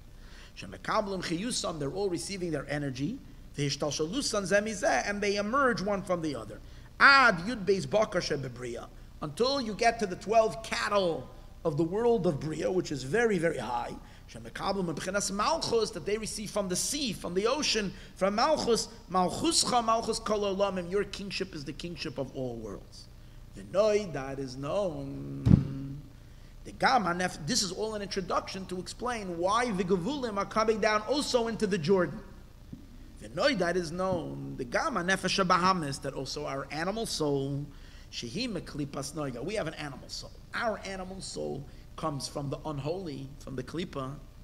Sharsha Gamkein, her root is also Bipchinas Yud Beis Bakar. She also comes from these 12 cattle. Hanal. Shem Chinas Pnei Aryeh Pnei Shar, which they are the face of the lion and the face of the ox. Nakshi Mepchinas HaPsoiles, but rather this is from the Psoiles. From the Psoiles, so what does that mean? It's from the Psoiles. Shaloi Niver. Our animal soul also comes from these angels, these 12. That's why it's an animal. They're also called animal. It's only difference that they're holy animals who love God with an intense love, and our animal soul loves potato chips in the same way that they love God. Understand? That's the difference. Why? It's because those animals were already corrected. In the process of, there was a primordial collapse and things became completely disoriented. So when God, in the process of creation, a lot of those sparks were rectified. And that's what created the worlds of holiness, where those animals are holy animals. But then there's a few crumbs that were not fixed yet. And from those crumbs that were not fixed is from our animal souls. God left that for us that we should help fix it. That's the part of the world that we need to rectify. Which isn't the case of the chariot. That was fixed already. Fine. Is explained elsewhere. Now, how do you fix your animal soul? So it says that we can only fix it by connecting our animal soul to her source. Who's the source of the animal soul? No. Of course, ultimately, Hashem is the source of everything, but it's these angelic beings that are called animal. So when we explain to our animal soul that its impulsive nature is really coming from the angels, they're also impulsive. That's why they're called animal. But we explain to our animal soul that the truth, its constant need for pleasure and satisfaction, that it's constantly looking for anything to satisfy it, it's really a quest for godliness. Because that's really what its soul source is searching for God. It's just the animal soul just misguided and thinking that it's going to find its satisfaction with all the physical pleasures and delights. So when we can enlighten our animal soul about the angels above singing to God, that inspires our animal soul. So that's why we have to meditate. That's why we spend so much time in davening speaking about the angels. Who cares about the angels? The reason why we're speaking about the angels is to impress the animal soul inside of us, because our animal soul comes from the angels. And therefore, when it hears about how the angels use all their energy and love towards God, it too will join in that song. Over there it's explained at great length, Seder HaMalachim. The order of the angels, the Seraphim, and the fiery, and the serpents, the Chayos, and the supernal beasts. How they are nullified to God. What we're trying to do is to draw down the light of love. In other words, what are we saying earlier? That the Hagvul, the supernal Hagvulim, these 12 borders that are essentially unimaginably high, but they come down lower, and they even come down into Malchus, and even into the 3 lower worlds, and then they manifest in these 12 oxen. So once we realize that that very same energy descends, we can understand that eventually it descends all the way down to our animal soul, and we can reconnect our animal soul to that energy from above, and that's the idea of a Vayered Hagvul, and it goes down to the Yardain. The Yardain represents our animal soul that is in darkness, and that needs to convert, as we spoke earlier last week, it needs to convert from darkness to light. To evoke its heart, for it to dislodge itself or unconnect itself from physical delights, in which our animal soul became so entrenched in them. That our animal soul instead should be drawn to its root, to become nullified, and to become absorbed in the light of God. Just like it is in its supernal chariot. As explained in that mind. That the Hagvul has to go down, even to the Yardain. Yardain is by the border. The Jordan is by the border of Israel. So it's not holiness. It's by the border. It's the klipa. It's the glowing shell. As stated also in the Likutim of Shas to the Arizal. That's klipas noga. You can take from the unholy and transport to the holy. To erase the 288 sparks, Mahashvira from their broken state, to elevate them, to become absorbed in holiness. This is the rectification of the animal soul.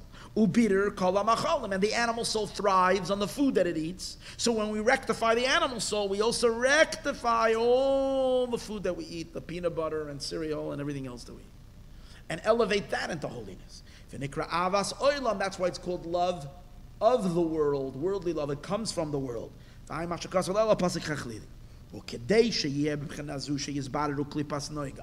order that this bechina should happen, that klipas noiga should be rectified. The tuchlal bekadusha become absorbed in holiness. We can't do it on our own. We need help from above, not just for the experience. See, the experience we spoke about earlier, which is this divine ecstasy and bliss that takes place in our neshama, of course that comes from above. That doesn't involve any work from us.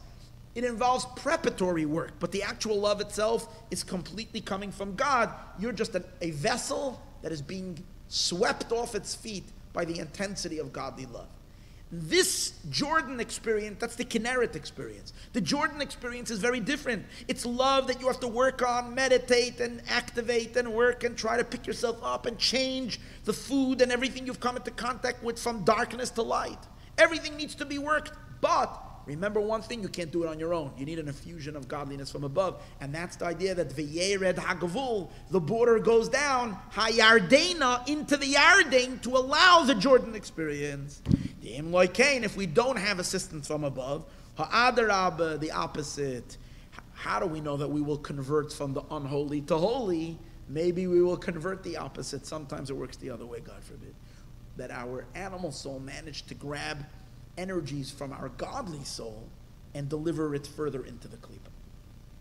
In other words, being that we're in a situation where you can take from one side and put on the other side, we want to make sure we take from the left side and put on the right side, not taking from the right side and put on the left side. If a person is not careful, then their involvement in the world can end up, instead of elevating, quite on the contrary, dragging down. So that's the idea of needing assistance from above. You should take from holiness, and you should give it to the other side. Like the Arizal says.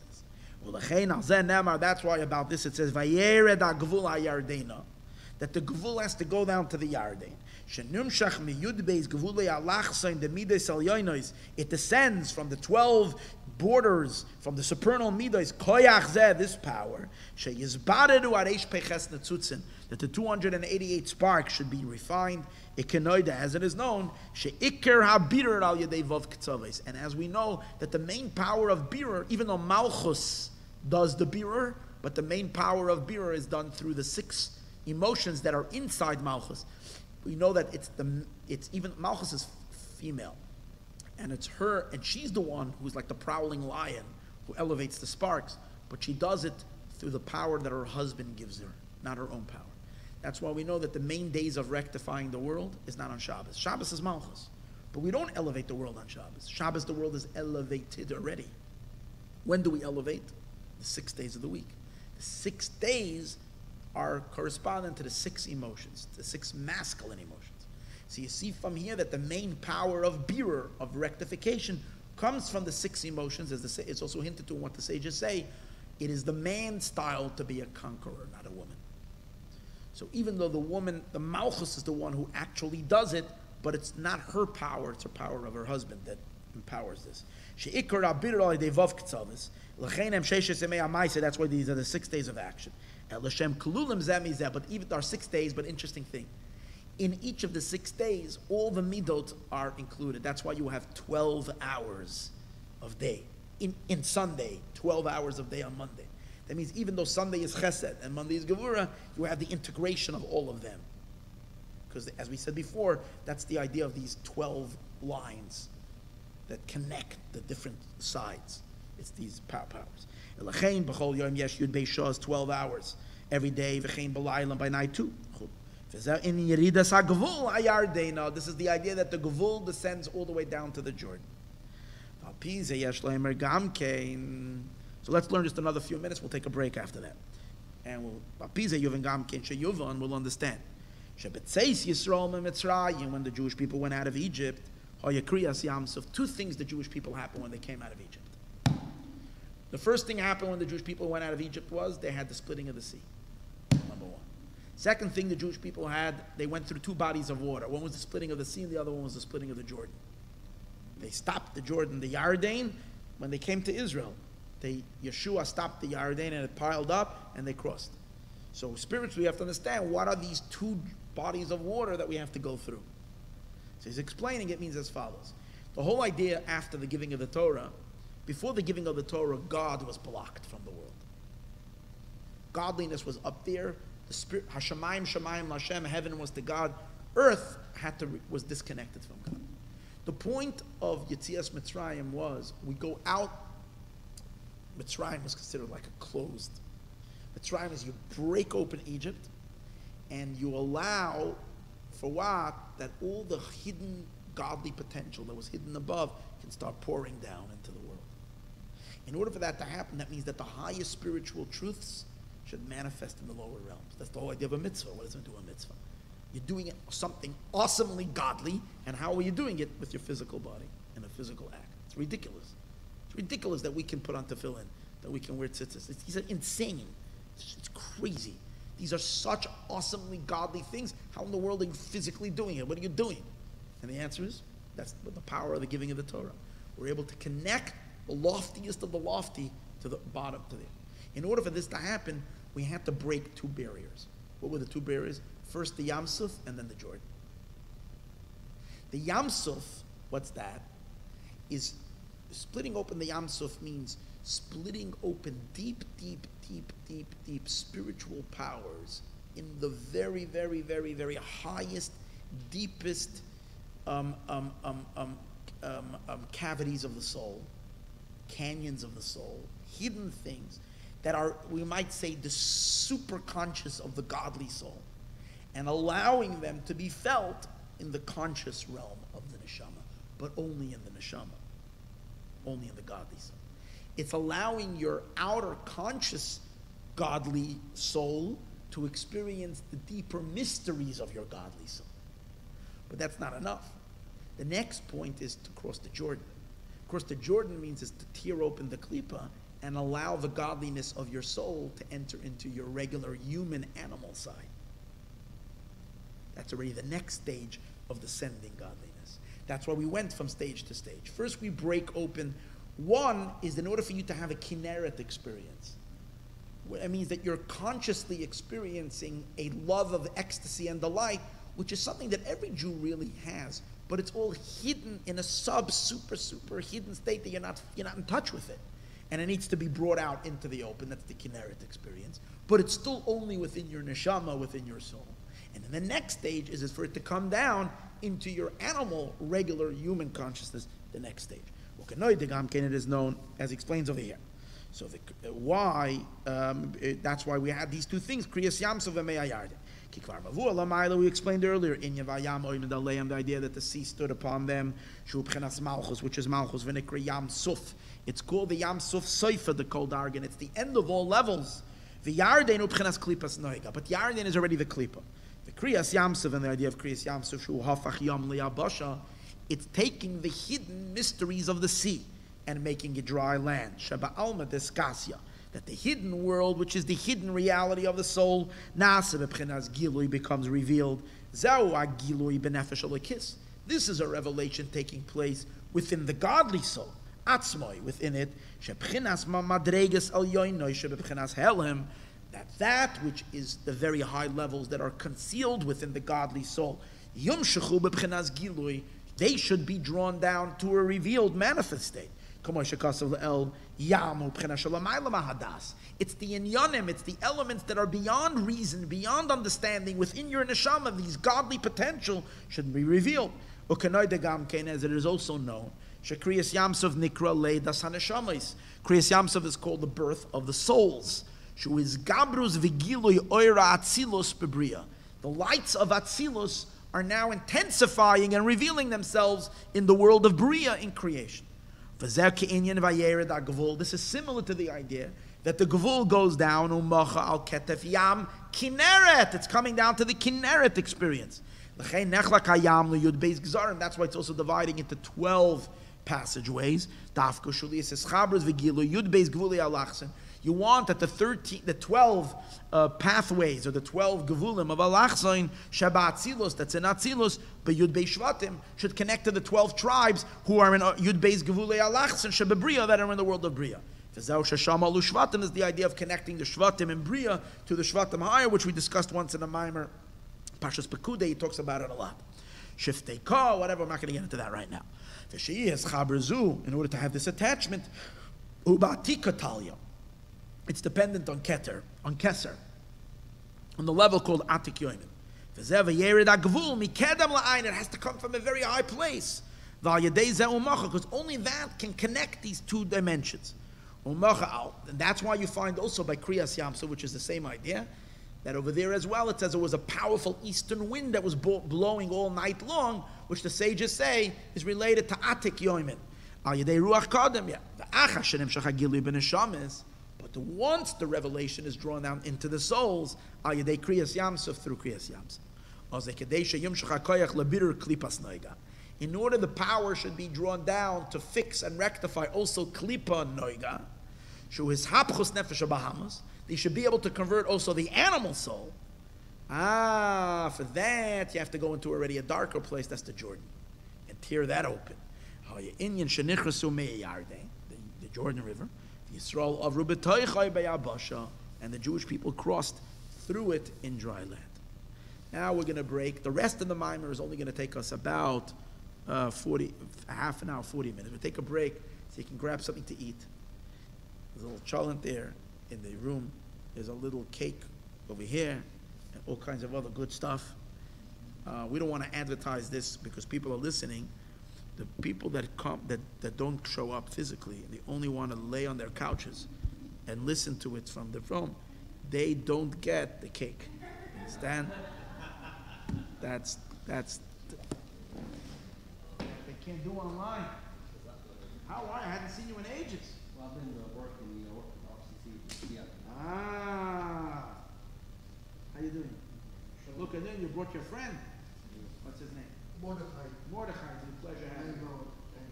Yeah? Okay, good. Your name is Rabbi Wolf. Reuven Wolf. Do you have possibly a book?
fizzled out.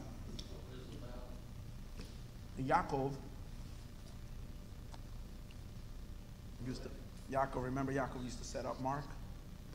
Mark used to set up all of them. And Yossi. Yeah, Yaakov got married, he moved to Phoenix, and yeah. I'm looking for a Chassidic, so if you know anyone. Okay.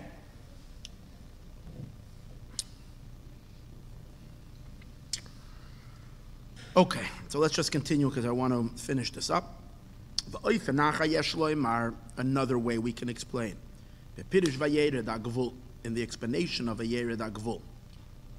According to this pshat, according to this first interpretation, the Hagvul is these 12 powers of the 6 emotions that are in a state of iskalalut, integration one with each other. That's the root of this whole idea of a descending energy that forms the borders of Eretz Yisroel, which, as we said before, impacts us both in our higher, deeper neshama to experience this greater love of the light, and that's called the Kinneret experience, and then it impacts us on a more external element to enable us to deal with the world and convert the world and our animal soul from darkness to light. So now he's going to explain another pirush in Vayered Hagvul, v'hu al derech ma shekasam b'makamacha b'pirush v'chol gevulech la'avnei chayfetz. It says that Hashem says in one of the soon we're going to see, and later in further in the 7 haftoros that come after Tisha B'av, which speak about comfort.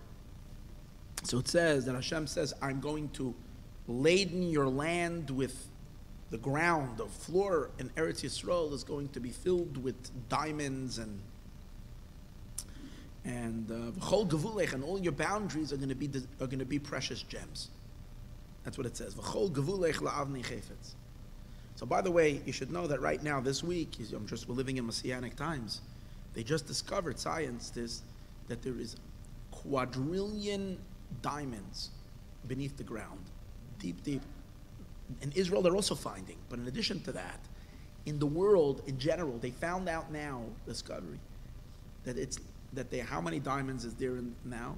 According to their estimation, it's not twice as many diamonds in the world that they thought there were. Not 3 times, not 4 times.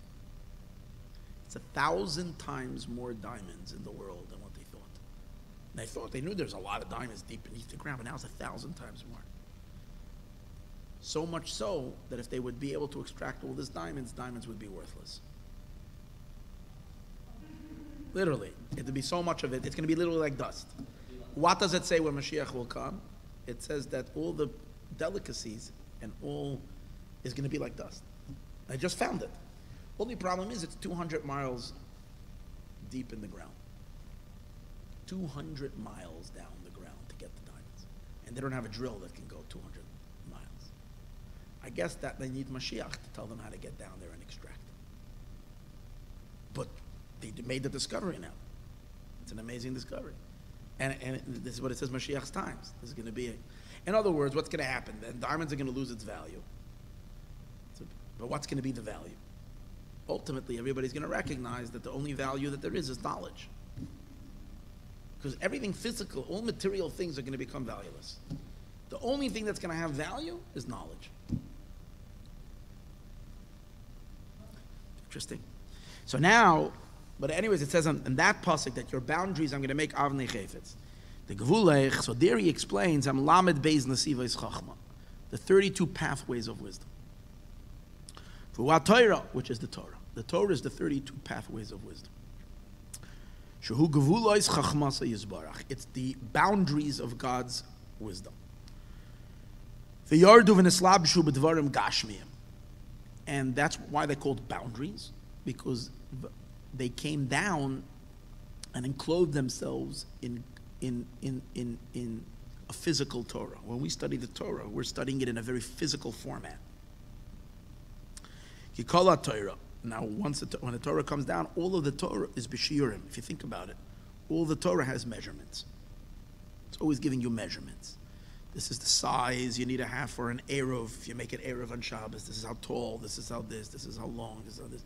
This is the amount of space you have to leave if you're building a wall next to your neighbor's thing. You have to leave 3 cubits and 4 cubits and this cube and this is the size of your lulav and this is the size of your esrog and this is the size of, this is how much you, Tisha B'Av, you're not allowed to eat so much, and if you're very hungry, you have to allow to eat only less than this amount and that amount and this amount.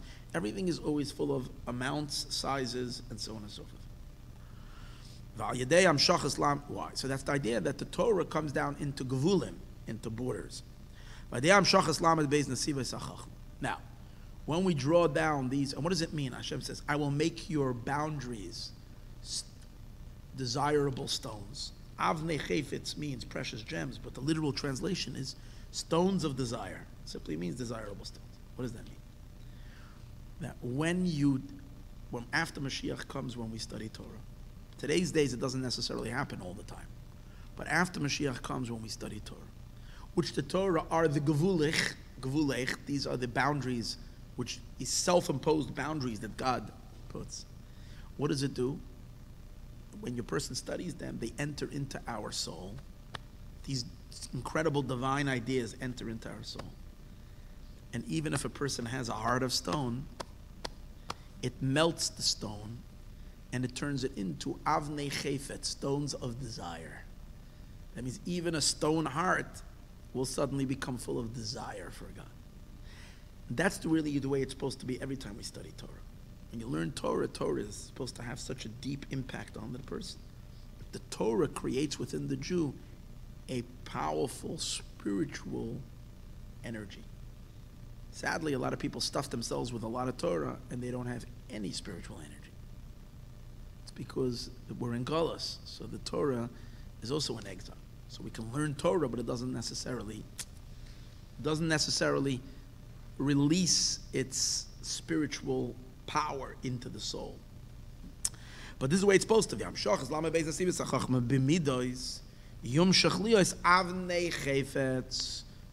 of chayfet, shegam leva even, also a stone heart. Tia chafetza v'shoykeka, will desire and long l'davka bo yisbarach t'klif t'Hashem. Ein shal, look over there.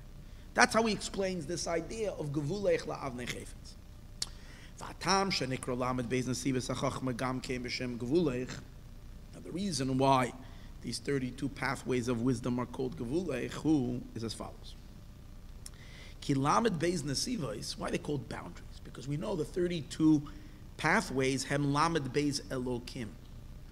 In the story of creation, if you look in Genesis and Bereshis, you'll find 32 times in the story of creation the word Elokim. Bereshis bara Elokim, Vayomer Elokim, right? Vayas Elokim. Everything is Elokim. Vayar Elokim. Keeps on saying Elokim, Elokim, Elokim. How many times? 32 times. So these 32 times Elokim is alluding to the 32 pathways of wisdom. Now, the fact that it's hinted to in the name of Elokim, which Elokim is the name of constriction, limitation. So that's why the 32 pathways of wisdom are called 32 limitations, 32 boundaries. Because it's related to the 32 names of Elokim, which the names of Elokim are constriction, to constrict, define, and limit the light. That is in the work of creation, one should cause a paradise, B'shara and Sivos. Hashem Elokim ubchenas tzimtzum v'din, and the name of Elokim is the idea of tzimtzum and din. Kitzarech liyas kamet tzimtzumim, because what's the whole idea of Elokim? In order for God to create the world, which is finite and limited, so there has to be many types of contractions. In order that the chayos, the life force, should be able to be mispashet into the worlds. And even for Chachma, which is the first primordial existence, that too requires contractions and tzimtzum. So Elokim, Lamed Beis Nesivos HaChachma, are not only for Chachma's influence further down, but it's even for Chachma itself. There needs to be the Lamed Beis Nesivos Elokim. There needs to be many Elokims to make, Chachma, it says, is only deriving its energy from above through tiny little hair from God, Chachma. The entire Chachma is receiving from one little hair tube from Hashem. And that's why these 32 pathways are called Gavul. These are contractions and limitations. The Lamed Beis Elokim of the 32 mentions of the name of Elokim. And the root of these Gavulim, Nimshachu Mikav Hamida. It's really all taken from what's spoken in the writings of the Arizal, that initially when God created the world, it was this big, full, it was filled only with the infinite light of God. And then Hashem contracted himself and made a tiny little hole, a little space. And in that space, the Eibishter contracted and made a little space. And in that space, the Eibishter inserts a little line, a little kav. And that line, that kav, is the root. What's the idea of that kav? It's the power of God to focus his energy in a limited, concealed, constricted way. So that's the root of this whole tzimtzum. It's explained elsewhere that but we have to understand that the gevulim of Torah is different than the gevulim of creation. In creation, when the Eibishter contracted himself to create the world, the meaning of the contraction is that he contracts his energy to be less of him. Less of him and less of him and less of him. He dilutes himself. He dilutes his energy to create a finite world. So what is the world? The most diluted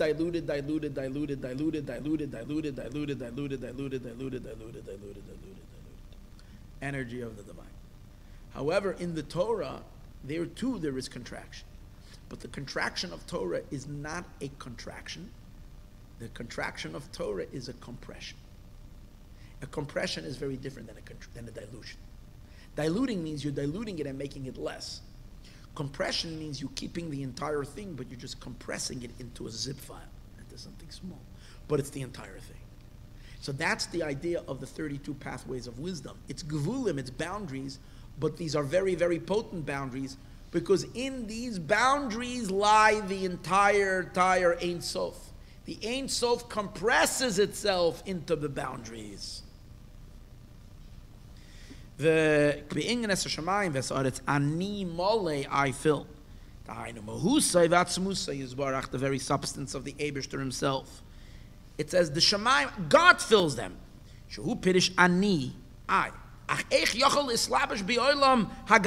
How can God enclose himself in this physical world that was created through the greatest diminution and dilution of the godly light? How does God fill the world that he should be ani malei? Maloi kol haaretz kivoidai. Kivoidai is 32. Through the 32 pathways of Torah. Kavodo is Gematria 32. It's through the 30. Kavoid is 32, not kavoidai. Kavoid. So through the 32 pathways of kavoid, which is chachma, which is Gematria Lamed Beis, the Eibishter funnels his very essence into the world. Ve'en kavod el Torah, kavod begamatria lamed beis. Ve'hem lamed beis nesibos hachachma. These are the 32 pathways of wisdom. Ve'hi chachma satorah. This is the chachma of Torah. Ayedeza through this yachaliyas shemaim v'saretz ani molei I fill mamish al yedei slabshusoi, through God becoming enclosed ba'osiyos satorah, in the holy letters of the Torah. In the holy letters of Torah, they're all containers for Hashem. Hashem is in these holy letters. Ayin shal. Im came over in the alpha p, so it's understood. The alpha p shalamed beis nasivos hachachma. Even though the 32 pathways of wisdom, nikra b'shem gevulois, are called gevulois, shehem b'chinas gevulois chachma. So these are the boundaries of his chachma. Sheneslapsha b'shiurim gevulim, that the Eibishter encloses himself in shiurim, in measurements, or gevulim, but these are not measurements that dilute the energy, they're measurements that compress the energy.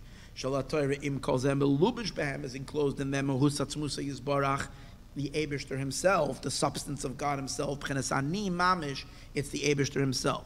So based on that, we can explain over here as well. Vayered Hagvul, when it says the Gavul goes down, this is the idea of Vayered. The boundary descends. Because the 32 pathways of wisdom first exist in a very, very, very, very, very, very abstract spiritual state. Yardu, divine state. The Yardu, when they go down, the Nishpalu Lamata, and they were lowered below.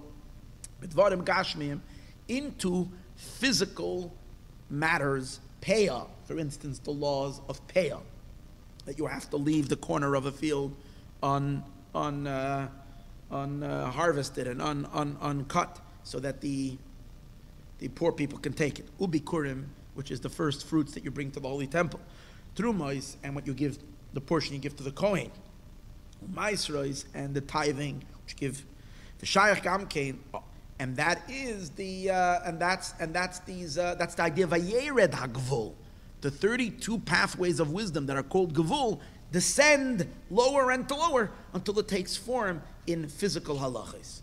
But the Rebbe says an interesting thing, the Alter Rebbe. V'shayach gamken legvules Eretz Yisrael.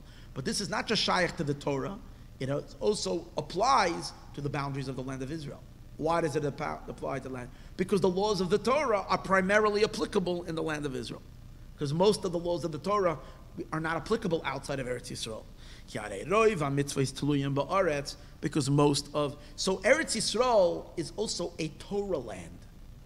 In addition to what we said before, it's a godly land of emotions and this, it's also, the whole land is halacha, is Torah. That's what it is. Every inch of Eretz Yisrael is halacha, it's Torah. And that's why Moshe Rabbeinu prayed. Tovkuf Tezvav Tfiz, where next week we're going to learn Pashas Ve'eschanon. And the sages say that Eschanon, the word Eschanon is Gematria 515, the amount of prayers that Moshe prayed to go into Eretz Yisrael. The Kones in order to go into Eretz Yisrael, in order to fulfill the mitzvahs that are dependent on it. V'oid, another thing, Shahalamed Beis Nesivois, that the 32 pathways Nimshachem Michach Me'elah are drawn from the supernal Chachma. Adam Malchus until Malchus, that's what the pathways are. So spiritually, we know the 32 pathways come from Chachma to Malchus, and Malchus is called Eretz Yisrael. The Shechina is called Eretz Yisrael. She Chachma Tata, which is called the lower Chachma. The Nikragam Kein Lamed Beis, Malchus is called Leiv, the heart. Why is Malchus called the heart? Because it receives from the 32 pathways of wisdom. And Lamed Beis is 32.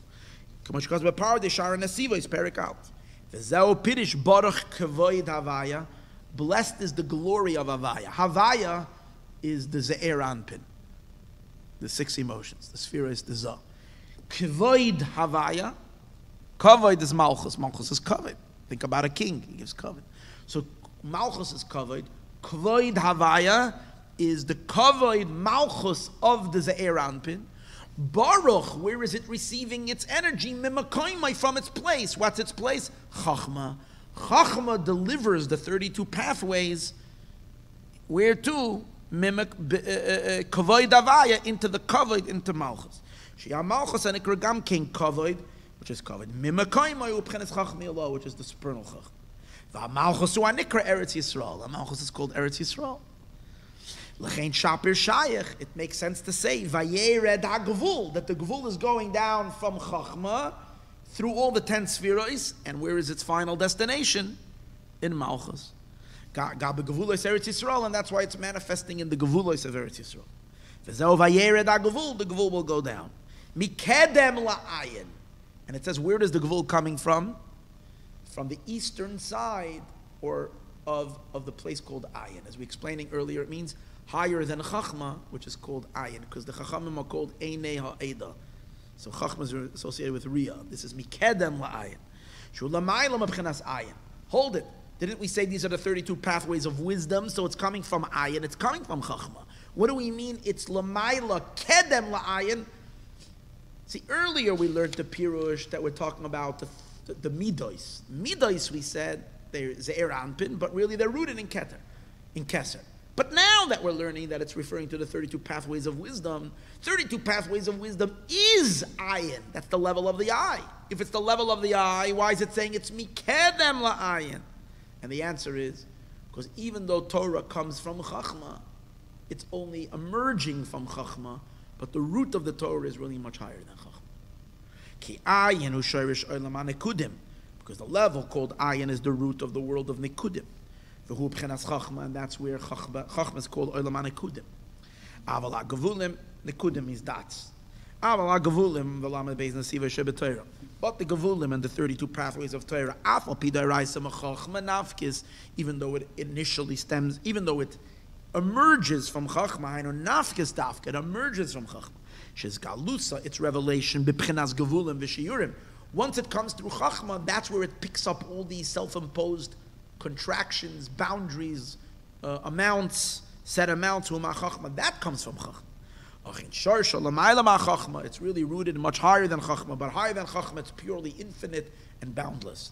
Because as we know, the 613 commandments of the Torah, imzayim mitzvahs d'rabbanan with the 7 rabbinic commandments, together equal 620, hemtarach 620, amudei orsha bekeser. These are the pillars of light emanating from Keter, from the crown. V'zeu b'chinas mikedem la'ayin. They are from before the level of ayin. The keser u'b'chinas akudim, and the level of keser is called akudim, shalamaylam u'b'chinas nekudim, which is higher than akudim. What exactly that is not for the discussion for tonight. We've discussed akudim, nekudim, and other classes.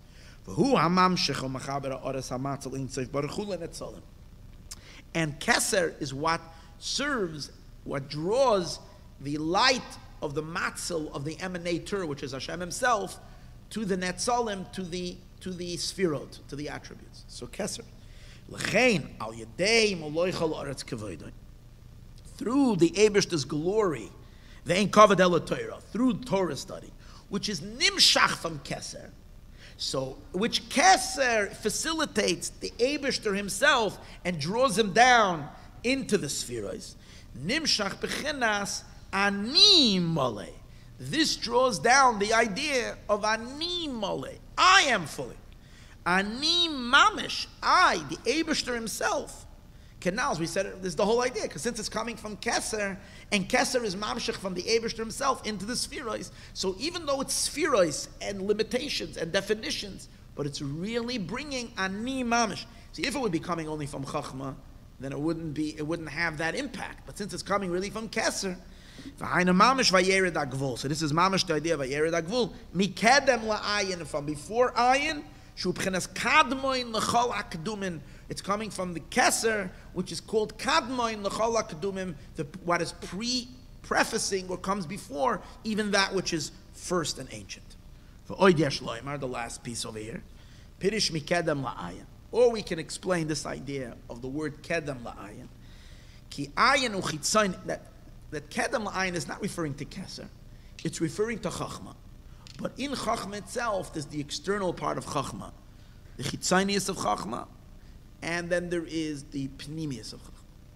Like we say sometimes, the word chachma is made up of 2 words, koyach ma. So the koach is already defined. Koyach. Ma is what? So ma is undefined. So pnimius of chachma is ma. Chitzaynius of chachma is koyach. Ki chitzaynius of chachma levak. When she calls mokamach bebir arei mehem the pashas tisa gaba machtzes ha-shekel. And I guess it means that the half of shekel is the second half of chachma. Avolamed beis nesivos and amshachas atzmi is chachmila. But the 32 nesivos pathways of chachma, of Torah, is coming from the essence of chachma, which is higher than ayin. Valzenemar nesiv. There's 32 nesivos, and then there is the 32nd nesiv, the highest one. Just like we say in Chamishim Sharei Bina, 49 of them we can understand. The 50th is elusive.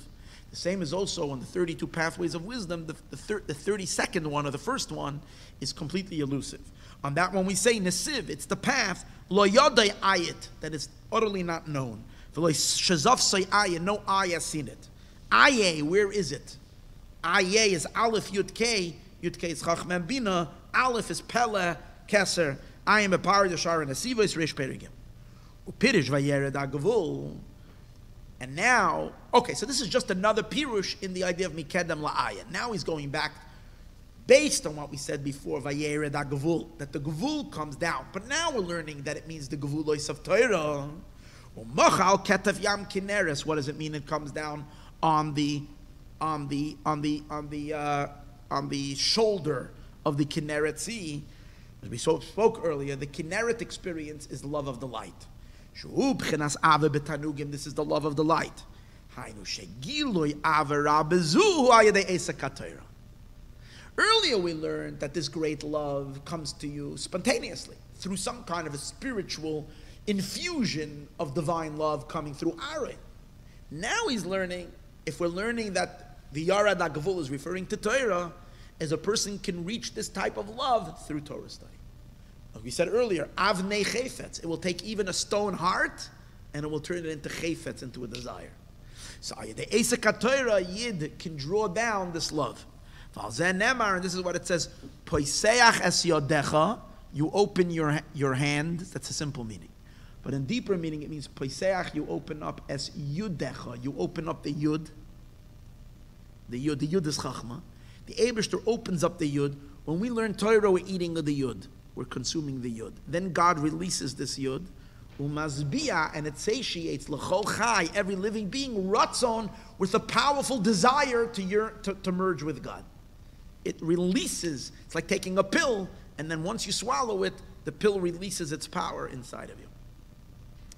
Umazbiya l'chol chai ratzon. K'mo shekas b'makam achar, apasik chachlili enayim, v'apasik vayakal Moshe, v'apasik mimon afar Yaakov, all those places, this idea is discussed, how Torah study can lead a person to really, really powerful love.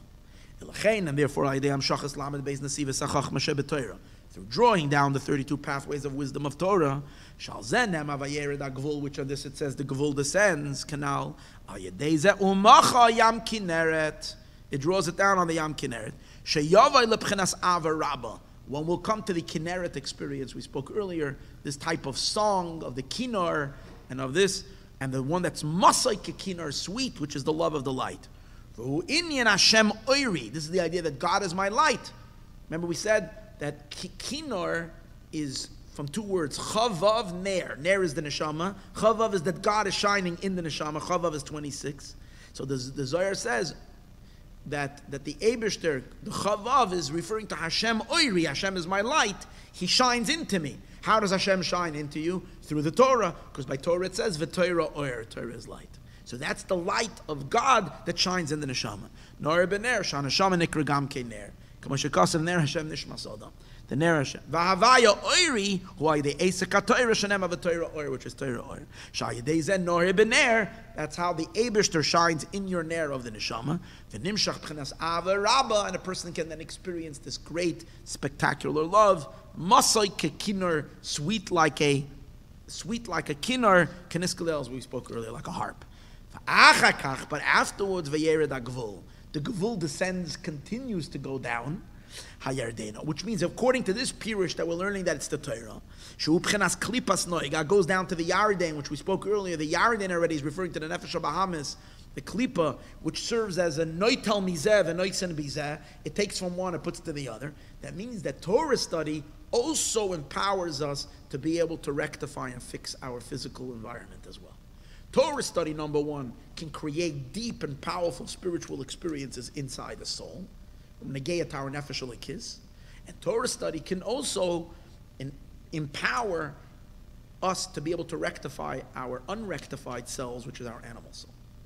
That's why it says whoever learns Torah, Torah is called Oiz V'Toishia. It strengthens your soul, that which is good in you, and Toishia, it weakens, it weakens the animal soul. Torah also draws down the koach to fix the animal soul.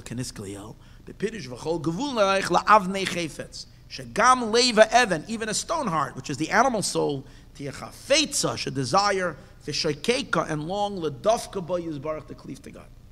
Like Rabbi Akiva, for instance, who learned Torah, and by the time he was done in the end of his life, he said, all my life I was waiting to give my life al Kiddush Hashem, to die with this echad. How? From the Torah that he learned.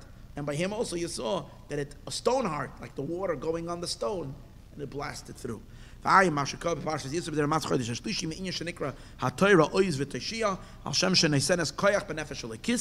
empowers the godly soul, and it weakens the animals. Now in the emes in truth,